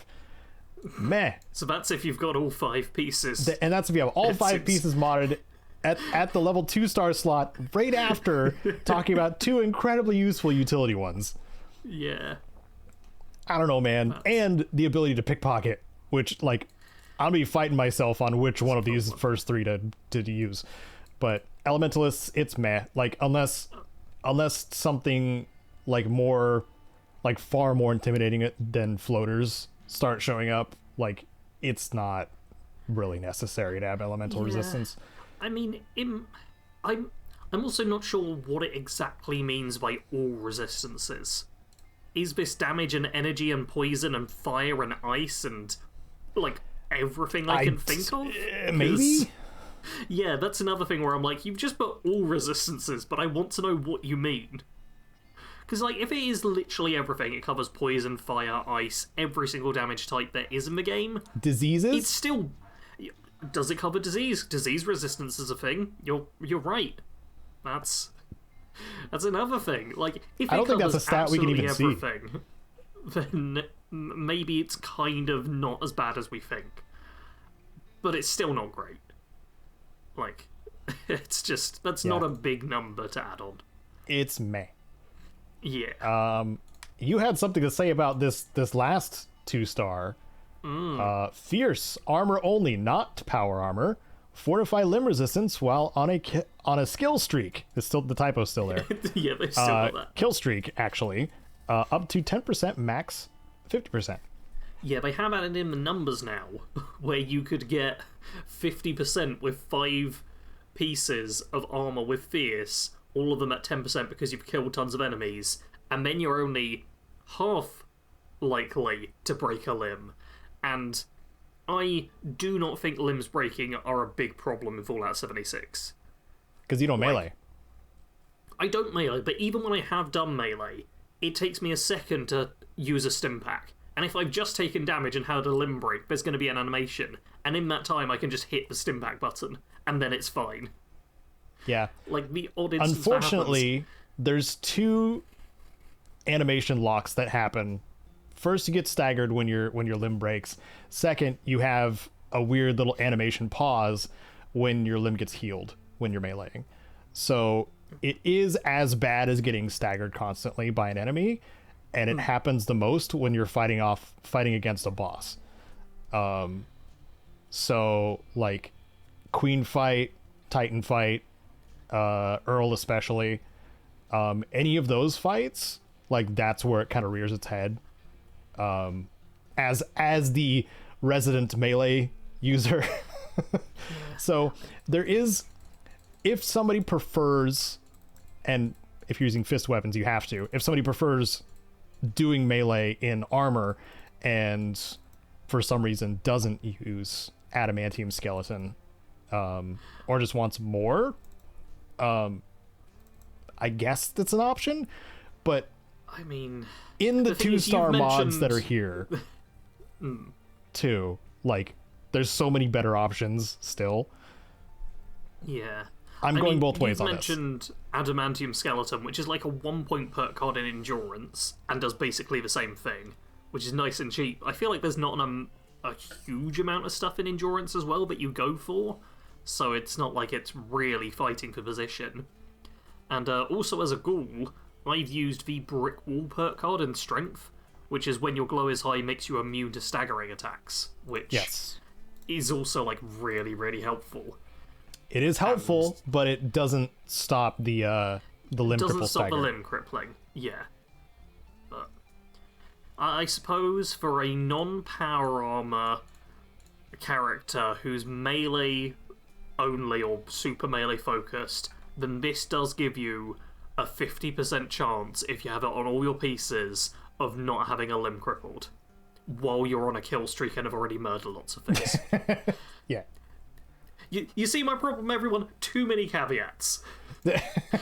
You know what? If each of these pieces was 20% limb reduction damage taken, and you had all 5 and it was like, boom, my limbs will never get crippled, that'd be great. Or even, I don't actually know how much Adamantium Skeleton stacks, but even if you could just be like, oh, okay, I have all 5 of the pieces plus Adamantium Skeleton, therefore I will never have a crippled limb. That still feels like a lot to me, but I can at least see it being worthwhile. In my opinion, this is just like, it's too much work for an effect that is situational, and you need to do a bunch of stuff to get it in. It's just a lot. It's a lot for not enough, in my opinion. Mm-hmm. I suppose. Oh, also, lower endurance makes you easier to cripple, right? I don't know.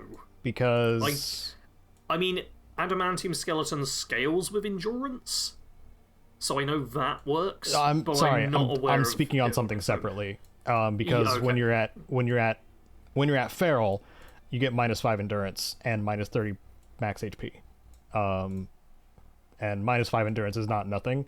So it's quite a lot, if that's part of it, then your bones could just be more brittle, Kenshi style, when you're going melee as a ghoul. Anyway, not saying everybody who uses Fierce is going to be a ghoul, but something to consider too, if you're, min-maxing your damage. Well, I've given it a quick search, but there's too much overlapping and incorrect information immediately about limb damage. I'm like, wow, I saw like 3 things. That's the only thing I looked at because it's been out for a while. because the Ghoul update has been out for a while, so I'm fairly trusting in that. But anyway, let's move on to the freestyle legendary mods. Only a handful of these to go over. Yeah. First of them is a generic weapon mod, Glowing. Kills grant a small amount of rads. Yeah. This is one I was very excited about, because playing as a ghoul, radiation equals healing. So this is essentially like, it's like Painkiller, but for a weapon and for ghouls. Yes. Which is just pretty good. Part of me's curious if bloodied builds will want to use this on occasion. Oh. As a way to get their rads up. Like, it feels like a slightly dangerous one. It does say a small amount of rads, but maybe this is a thing they'll do. It's kills, not hits. So they would still have to kill a bunch of stuff if they want to... I don't know. But I do wonder if this is going to be a way for them to kind of fine-tune it. It's a very niche application. In general, this is for ghouls. It's a sustainability mod for ghouls. And Freestar, I will say, is a place where not a lot of great mods legendary mods. Like, I'm sure there's some good stuff, but Freestyle's never one where I'm like, I'm just glad it's a weapon, because if it was armor, one. I'd be like, oh, my through hiker. Yeah. Because it's fine, though, because the next three are going to be armor-based. Ah, dang it. First of these, Healthy for armor, max HP increased by 20, up to 100. Presumably up to 100 with all the pieces equipped. I can't remember how many hit points you get in Fallout 76. It doesn't matter. No. Although, once again, I'm thinking of bloodied builds here, and they are percentage based, and Healthy might actually help them, because an extra 100 hit points means you can then have more overall hit points while at the bloodied damage cap. So maybe you could survive being attacked by a radroach now. Yay.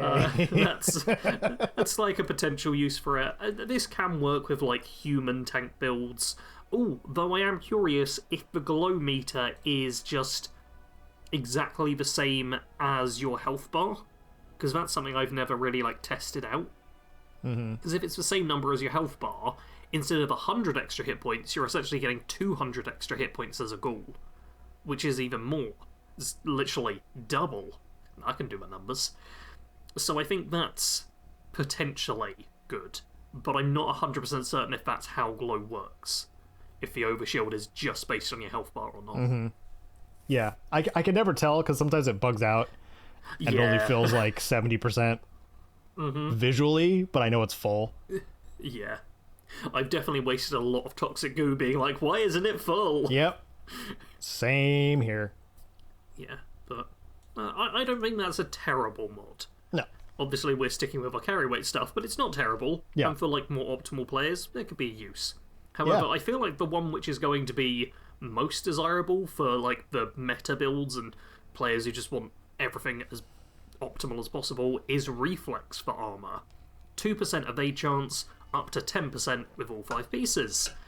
Which, yeah, just a chance to dodge all damage. Yep. I don't know why I keep bringing up bloodied builds. I don't even like bloodied. But this is another thing which I think bloodied you can builds just say the Caedo for. build, because I have evade up to 30% now. Yeah. So I like having the evasion perks as well, and I'm playing as a sniper, and I still have like some evasion stuff on. This is a genuinely good effect. Yeah. It's just pretty nice. I'm glad they went for 2% per piece as well. That's like an actual chance without it being too drastically high or too drastically low. Yeah. Like it feels like it can proc. Yeah. And adding it on top of what you already have, if you're maxing out evasion, that's a 40% ish to evade, which is really high for boast encounters. That's getting into the absurdity of they really have to try to hit you. I mean, they're probably going to hit you, but you've got a good chance of dodging. Yeah. Like I'm a fan of that. I'm probably going to stick with the carry weight stuff, but maybe on a different character when I don't loot everything. If that ever happens, well, I could consider it. I'm going to be waiting out where, once they're done with the Fallout First and making every freaking special container limitless, only for Fallout Firsters. Once we're done doing that, then I'll switch from Through Hiker to something else. Yeah. But until then... Until then, we don't get to enjoy these. And the final one we don't get to enjoy for armor is Active. Max AP is increased by plus 20, up to 100. Also good. This feels like much more of a boost than the hit point one. I feel like you don't have a lot of action points compared to hit points typically. Like, I don't think they're 1-to-1 on the ratio. No. I feel like this is a much better numerical bonus there. Yeah. And I like my AP. That's why I was so excited for the AP regen one. I don't care that much about action points. It's... Yeah, because they're sniper. Never. Even when I've played other builds, I'm just like, I'll you're just let them regen. ADS shooter guy. I actually have a theory that the reason I don't care so much is because I played lots of like FromSoft games, and I'm so used to like, oh, I do this and then I let the stamina bar recharge, and I treat action points the same way. I thought it's just because you played a lot of shooters. I mean, that helps with me actually using manual aiming, No, that's my problem with VATS. My problem with VATS is it's like almost always a worse percentage hit chance than I have because I have the in-person skills to aim my shots. And then I'm like, well, VATS is going to give me a worse chance. I want to actually hit. That's a different problem. It's from having played like Dark Souls and stuff where I'm like, I'm used to timing my entire encounter around something recharging. So I feel like with action points, I'm now not that fussy about them. But still, I think this is a decent perk. Or decent legendary effect, even. And finally, on the 3-star mods, Barbarian for melee weapons. +1 strength per kill while on a kill streak. It doesn't say cap on that. Yeah, how many kills can you get on a kill streak? Because there is a limit, and I think it's 10. I'm pretty sure it's 10. I think the limit is 10. Like, Adrenal would indicate that 10 is the limit. So, this is still +10 strength per kill while on a kill streak once you've got 10 things killed. Which feels like a pretty substantial damage boost. And a lot of the strength perks do scale with your actual strength. So, that seems pretty decent to me. Yeah. I suppose you kind of have to do this, because isn't the standard, like, plus a special stat, like, +3 on 3 stars? You could get, like, +3 strength? Yeah?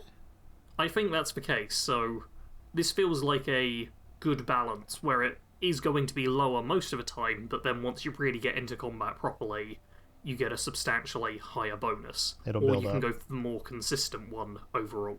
Yeah. And I think that is something which will appeal to different players, which I love to see. I'm a different player. You are!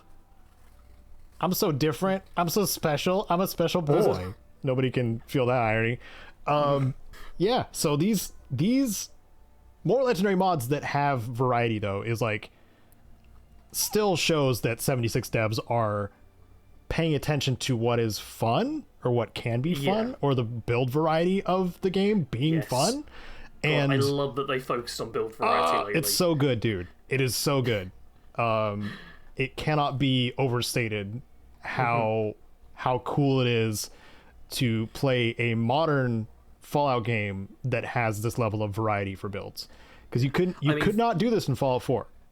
This was not possible in Fallout 4. It would have needed a lot of work. I mean, my brain instantly went to the start of 76, where the only build that really had synergy was Bloodied. Yeah. Like, everything else, it was like, I guess I'll just take the damage perk, and that's it. That's all that works. Numbers go up. Yep. Now there's, like, actual stuff and decisions to make on what you're going to do, and it feels now like there's you can now make there's so many conditionals. choices. Now numbers go sideways. Now numbers give you other numbers, Yep. like money. Uh-huh. Now number make you more crazy or less crazy Yeah. as a ghoul. I mean, I will say I'm a bit hesitant about the idea of adding in new legendary mods, because it kind of adds to the RNG pool, but I think they've done a decent job here. They've added in some actual interesting ones. If they'd done this before the whole legendary crafting and scrapping and learning system, then I'd be pissed off. They've given us enough waited time to until after learn this. a lot of the ones we wanted to learn too. Yeah. Like, I think I'm missing only like 2 that I want. And of course, one of them is the one we all wanted, by the way, which was Vanguards. Like, I still haven't unlocked that one for crafting. But the other one I want, I think, is Quad. I'm missing Quad. Okay. I don't even know what I can craft. I just scrapped out every legendary and then No, I mean, I do too. I'll just keep playing. That's what I do too now. But it's gotten down to a slim number of, like, these are the ones that I want. Explosive is another one that I don't have yet. Okay. But got all the other ones that are pretty sought after, I think, except for the 4 stars. not gonna get those for a long time. Nope. But yeah. So that's cool. That's something we've focused on quite a bit, actually. Yeah, I figured that was going to be the bulk of it. Yeah. Additional stuff? Like, do you want to go over the public events and additional stuff and that real quick? Just briefly. Okay. Yeah, there's 2 new public events. I'm actually going to talk about Sinkhole Solutions first, because it's the less exciting. There's a natural gas deposit, fun, which breaches the surface and there's a resident of Highway Town who is like, hey, you're gonna need to kill all the rad scorpions and stingwings that are gathered around it. And yeah, it's just a kill lots of things sort of event. Sounds like there'll be a little bit of a twist to it, which people in the PTS already have encountered, I'm sure. But there's a lot of environmental stuff going on where you're trying to destroy their dens while dodging pillars of fire and navigating a blinding sandstorm is what it says here. So, focusing on the environmental side of things, I do kind of like that.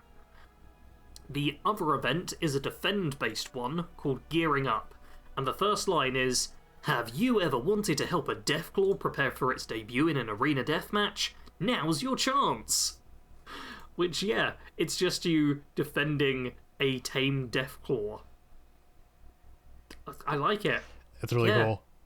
Not just any tame Deathclaw. Tame Deathclaw, it's probably got armor? Well, it's called Gearing Up. So it's going to have gearing armor. It up? Yeah. It might even be a case of it starts with no armor, and as you're playing, it gets armor attached to it. That would kind of make sense. But yeah, super cool. I very much like, they talked about in the actual dev diary thing as well, how they were like, oh, okay, we've figured out what people like in public events. We've got one way you just kill lots of stuff, one way you defend a single target. And like, that's kind of their whole idea around these two, which I think is simple enough for most players to catch on with. Because I hate to say it, but most people are dumb. They're very, very dumb and stupid. And that's why I'm always doing like 2 or 3 pylons when encrypted starts. Most people are dumb, except for all of the people listening to this right now. I mean, I'd like you all to prove it to me, but I'll give you the benefit of the doubt for the time being.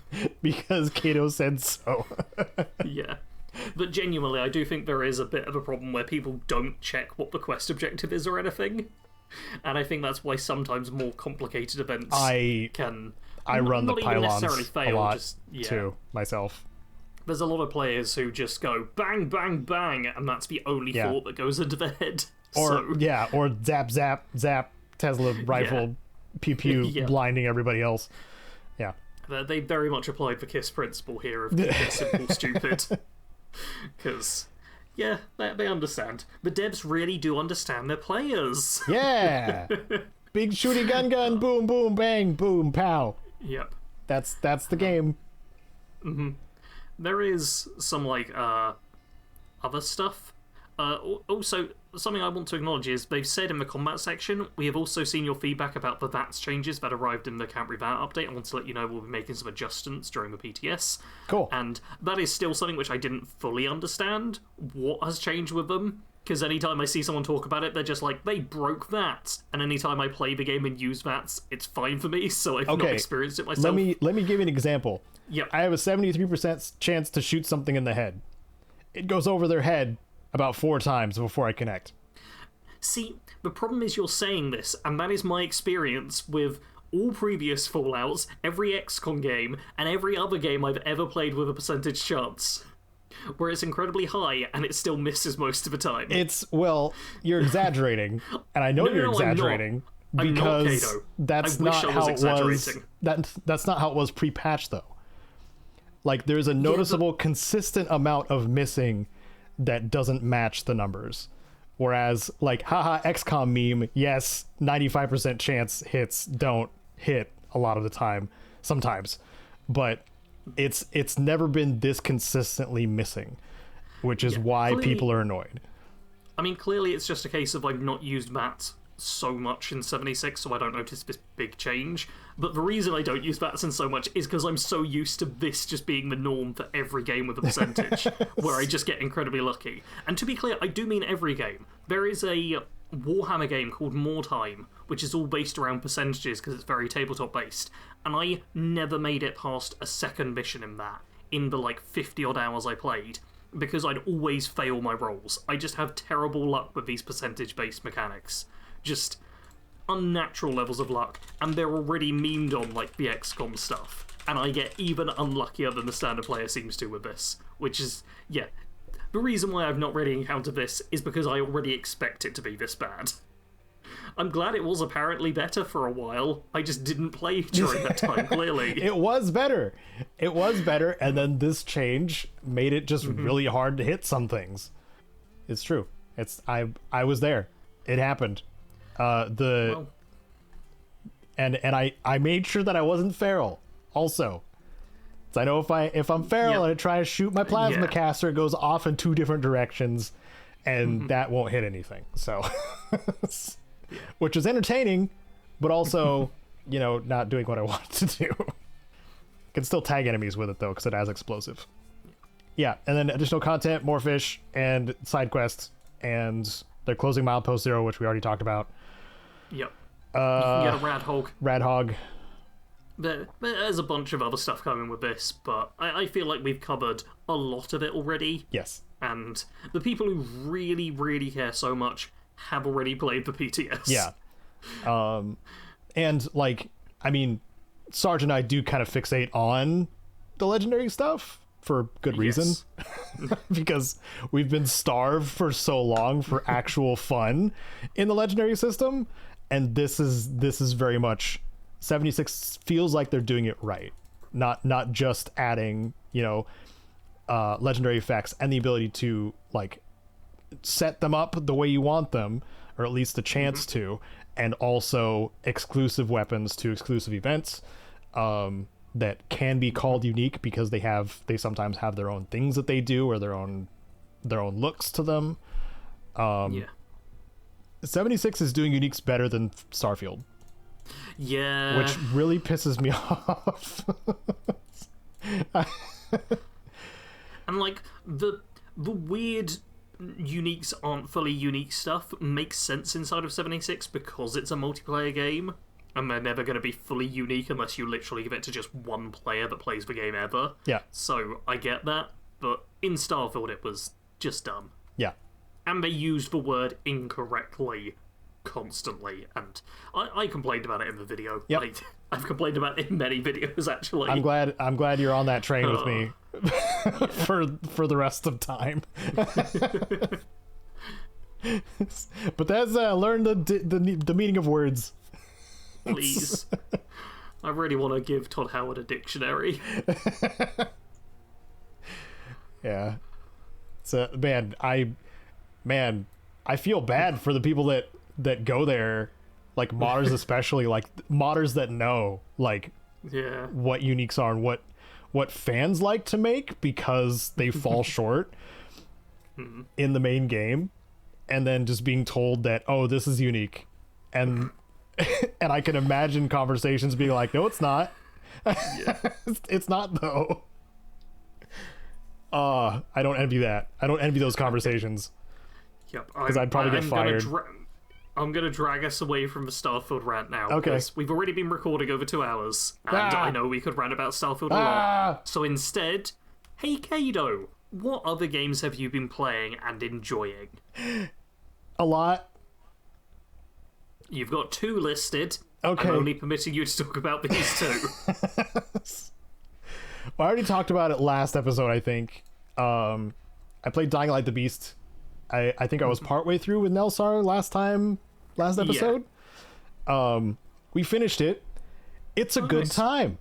Oh, we had a really good time. It's just a good Dying Light experience. It's, like I had said before, it's the sequel that should have been instead of Dying Light 2.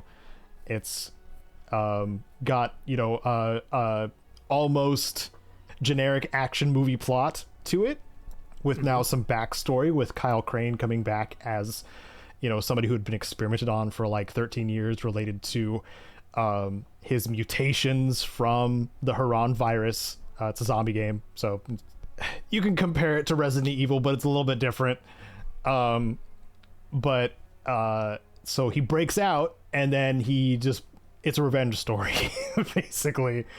But then there's also, new characters that he gets to know, and pretty much all of them are decently made and or written, and the ones that are unlikable are either written as such, so you right off to oh, this guy's a villain or whatever, or they don't last very long in the story, and you don't gotta worry about it. Whereas this Dying Light 2 really dragged it out and forced you into interacting with these people that were just not great people. None of that I experienced in Dying Light the Beast. Vehicles are back in. You just find various like ranger trucks kind of scattered around the map that you can just hop into and drive around, refuel. They take damage if you hit a lot of zombies, of course. I've seen your driving, Caedo. You hit a lot of zombies. You'll see it in the highlights when I finish it. It's not just me though. Nelsar is bad at driving too, and I captured that as well. But the cool part is the map markers and quest markers in that one. They actually have a line of arrows that kind of go along the road. Okay. To show you, because there's a lot of urban driving that you have to do, and it's very much a pain to like look at your map, avoid zombies, and you know, it would be a lot to deal with, and it doesn't have like a mini map or anything like that. So instead it has this little, you know, arrows that go along the road that'll show you where to go, which is really nice. Nice little change to the driving that I appreciated. Guns are back, and back with a vengeance, I would say. There are unique weapons. I'm saying it again. There are unique guns, especially in these hidden caches around the map. And they have like gold etchings on them and stuff like that. Like, you know, when you pick up a really good gun. And with the crafting system, you can now upgrade your weapons to whatever level you are, basically, too. So you don't have to, because guns don't break down like melee weapons do. You just have them. So it's good to have them, you know, up to date. And during the last few moments of the game, you can really just go ham with all the ammo you've been saving up. Like, there's no real threat of zombies. It's just a bunch of like like bad people that you're shooting, and it's so much fun. It's Call of Duty Shoot a Man, but Kyle Crane shoot the people that experimented on him. Anyway, fun time, good climax, set up for a sequel perhaps. Really enjoyed it, playing it through with Nelsar. Good tradition that we have. Hope that another one happens, because that was fun.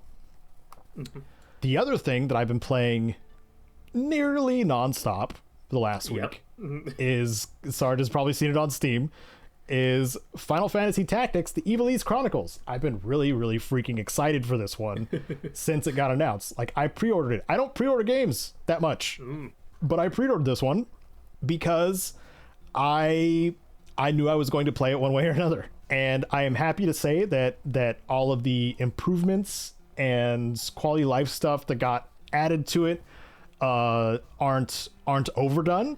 And on the title screen, you still have the choice between, you know, the new version of the game and the classic, if you want to play the classic one. So you're buying two versions of the same game, for, I think it's like $50 USD, something like that. Okay.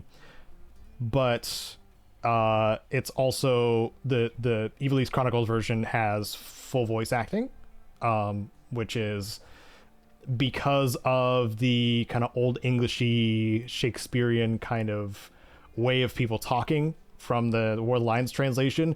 It definitely becomes more of a theatrical war political intrigue kind of story that is shown better since the voice acting was added. Okay. Like, you would only hear it in your head, and even some of the words that they use are reading it in your head. You're just like, what does this word even mean? So it's like when people struggle with Shakespeare and stuff. Yeah, it's when you're reading the script of a play that you're not familiar with, as opposed to just having it performed to you. It's a little bit different, which is how this feels. It's very much, you can just experience the plot instead of having to read. It's easier, trust me. It's easier.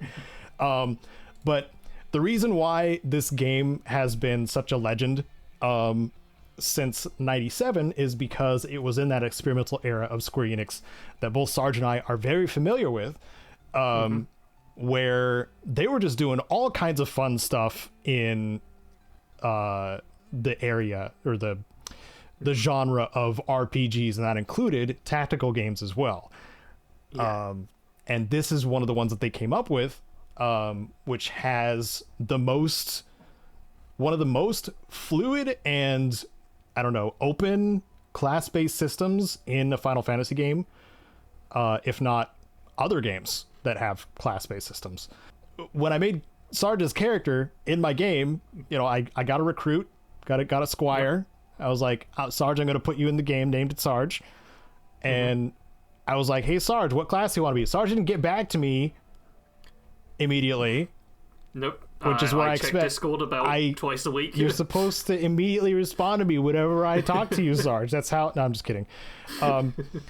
But I was like, okay, what class do you want to be? So I just kind of started making him kind of like an everyman. I was giving him some white mage, some black mage, a little bit of... I don't know if I went summoner. I give you knight, archer, some of the basic stuff. Yep. Which are like, you can train all the classes basically on one character if you want to. So I gave you a little bit of everything just in case for whatever you chose. And then you went, I want to be archer or thief. And I'm like, okay, that's no problem. Archer goes right into thief. That makes sense. So I was like, what if thief was a gun? So then I had to give you some orator because they have the passive to use firearms. Which is, I have to mention, in the classes of Final Fantasy Tactics, the orator is the best example of speechcraft I've ever seen in a game. Because they have, I want to say like 15 different speechcraft based moves, where 4 of them are related to bravery and faith, which are some of the core stats that units have. More bravery, better at like martial combat, more faith, better at magic, kind of thing. Makes sense, right? But what the orator can do is they can increase your bravery or faith or decrease it by a lot. So like enlighten decreases faith by 20. So if it goes off, then suddenly whichever caster type that they're trying to enlighten fails, they take a massive hit to their ability to perform magic. But the orator also has the entice ability, which basically allows you to recruit anybody on the field that's not a boss. Yeah. I'm literally going through their abilities now, because the second you were like, oh, it's speech done well, I'm like, I gotta see this. Yeah, it's that. Yeah, they seem like a support and status effect kind of class, which yes, I think fits well for someone who's just talking. It's when you look at the wiki page, it's like base attack low, base magic average, base HP low, base MP low, equip shields no. Everything sounds bad, which is really good because it's a support class. They're not the ones doing the thing. They're empowering others or turning people to your side or apparently begging, which makes you money. Yeah, it's not called begging. Is it negotiate in the modern one? It was called beg in that one. Yeah, because in the wiki it says beg open brackets negotiate. So the name changed. It's something exploitative. It's like it's not defraud. It's like it's closer to blackmail is what what it's called now. It's like clearly come for a lot of different names. Yeah, they're using the War of the Lions translation. I think they're showing the original translation.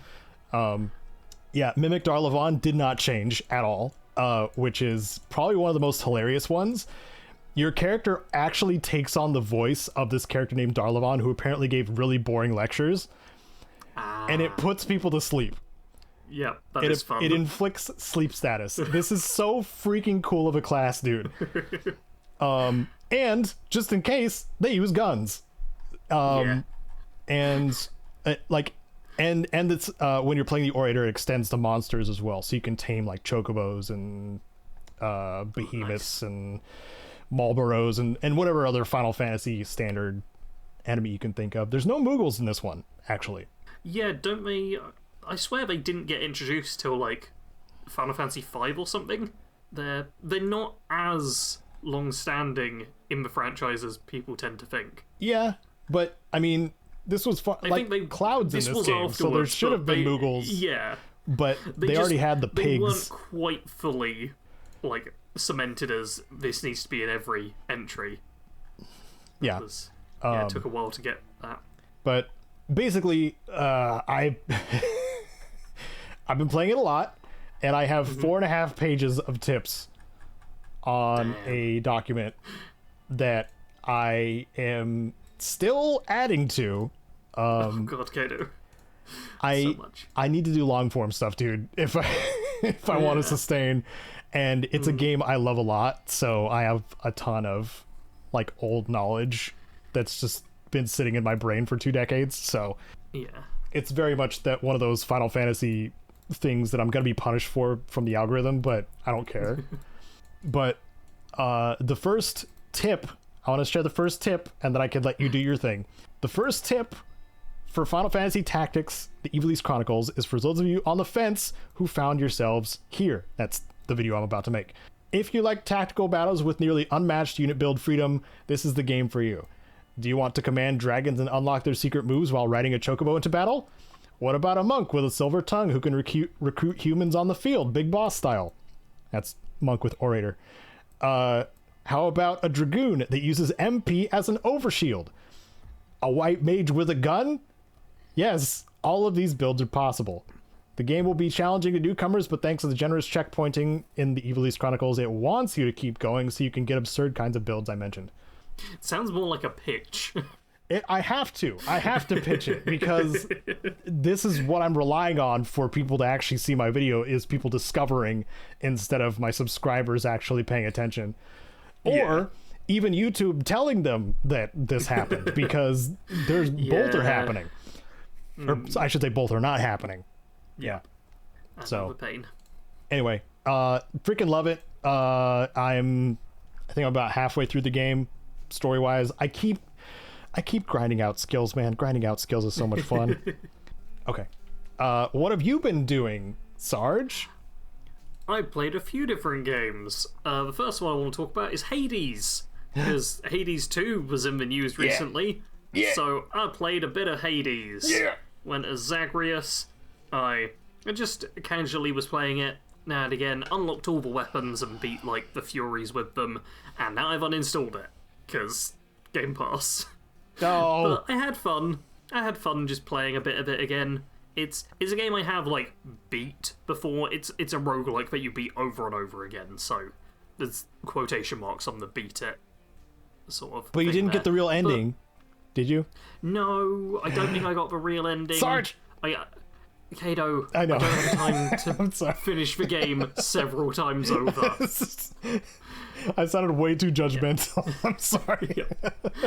This is kind of a problem I have like with a lot of roguelikes. And I also have to stop myself playing after I've like beat them once, because so many of them are like, okay, and now you just need to do the same thing 50 more times, and then we'll give you an extra cutscene. And it's I'm like, so easy. No, I need to stop, because I can sink dozens and dozens of hours into them, and I need to stop myself from doing that. Yeah, you need to sink dozens and dozens of hours into the Souls games. No. Yeah, I have dozens and dozens of hours to sink into the Souls games, because I've also played... I went back to Dark Souls. I did a bit of Dark Souls randomized again. I did a whole challenge run on the second channel if anyone's interested in seeing what that's like, but it's all items, enemies, and bosses randomized. And for this little playthrough that I did, I decided to play as the Sorcerer class, or whatever the magic one's called. And I actually had like magic spells to use against the enemies, which was a lot of fun. The game once again randomized it so that there were basilisks everywhere. And the reason that's so horrible is because basilisks inflict the curse status. Those are the big bug-eyed dudes that are in like the sewers, right? Those actually aren't their eyes. The two big bulbous I balls don't on care, their head. man. That's what they look like. Their eyes are actually below that, and they're these tiny little eyes they have hidden underneath that. It's everyone's favourite Dark Souls fact, so I have to do it. But yeah, they're just scattered about everywhere now, which means if they attack me and inflict the status effect, then I permanently lose like half my hit points until I can get it cured by a specific NPC who's like locked away in a different zone, or by just finding the right item for it randomly. Just don't get hit. So, yeah. So I just didn't get hit at all. I also ended up going to Blighttown, which is another infamous location, which was filled with basilisks. But I was ranged because I had like my Great Soul Arrow, whatever spell it was I started with. So I just used that a whole bunch and killed a bunch of basilisks and ended up getting to the bottom. And I was like, well, now I'm at the bottom. I may as well see what boss has replaced the Spider Witch lady, whose name I always forget. Sorry, Spider Witch. And I was like, oh, I'll just go in. My plan was literally to just homeward bone out if it was safe for Scaleless, because he also curses you, but otherwise just die there, because I literally just went in there like, oh, I'll just see who it is. And the boss was replaced with a single gargoyle, which is basically the easiest boss fight you can get. And the problem was I only had like one cast left of my spell, so I cast my magic, did like 10% damage, and I was like, oh my god, if I just had like 9 more attacks, I could just beat this boss so easily. But instead, as a mage, I then had to go in for melee, and melee fight this boss. And I did it! I killed a gargoyle! Which is not much of a brag, but I was very happy about it. Unfortunately, I have stopped playing Dark Souls Randomized, and uninstalled it, because I made it further. I got to see that Calamite have replaced a Hydra, which is fun, because she's now just by this waterfall and looking dangerous. I got to see a lot of fun stuff, and killed a couple more bosses and whatnot. But the problem was that the game just kept crashing, because it's modded. And this is another problem I have with mods. Yeah. So, in the end, I was like, no, I can't keep doing this. It's crashed too many times. I'm not having fun. So I stopped playing Dark Souls, and instead played some Elden Ring, where I had a save file already where I was the Astromancer, which is their sorcery-based class. And I started playing some of that. And I'm now technically 10 hours in, because I've played a fair bit more the past few days. And can you guess how many bosses I've beaten in Elden Ring with my 10 hours? None. You were actually quite close. I've beat 2 bosses. Oh, okay.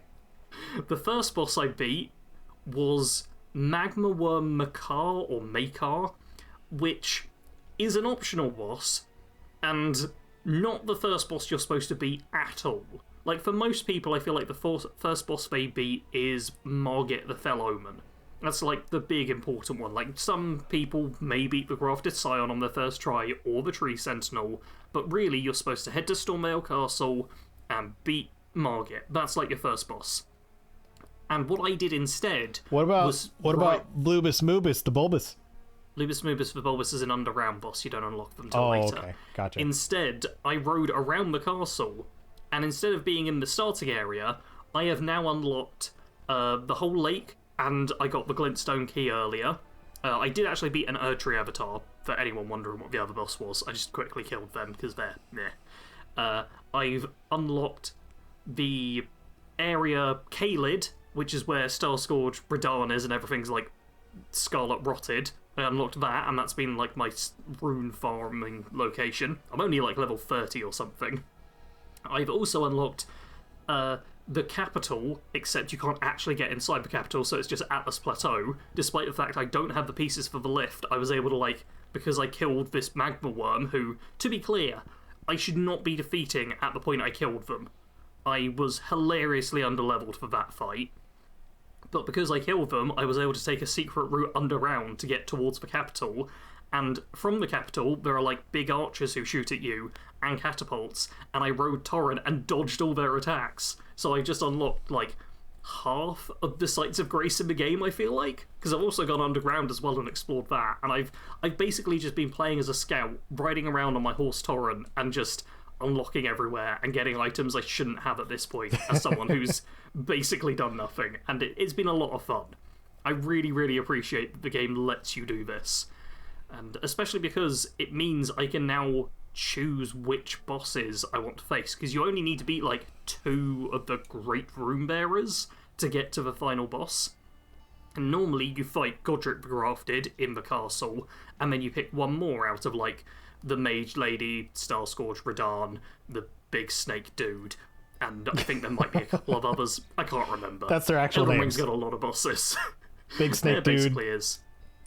Yeah. But now I'm like, oh, maybe I'll just... The first one of these I'll fight will be the, Renalia, I want to say her name is.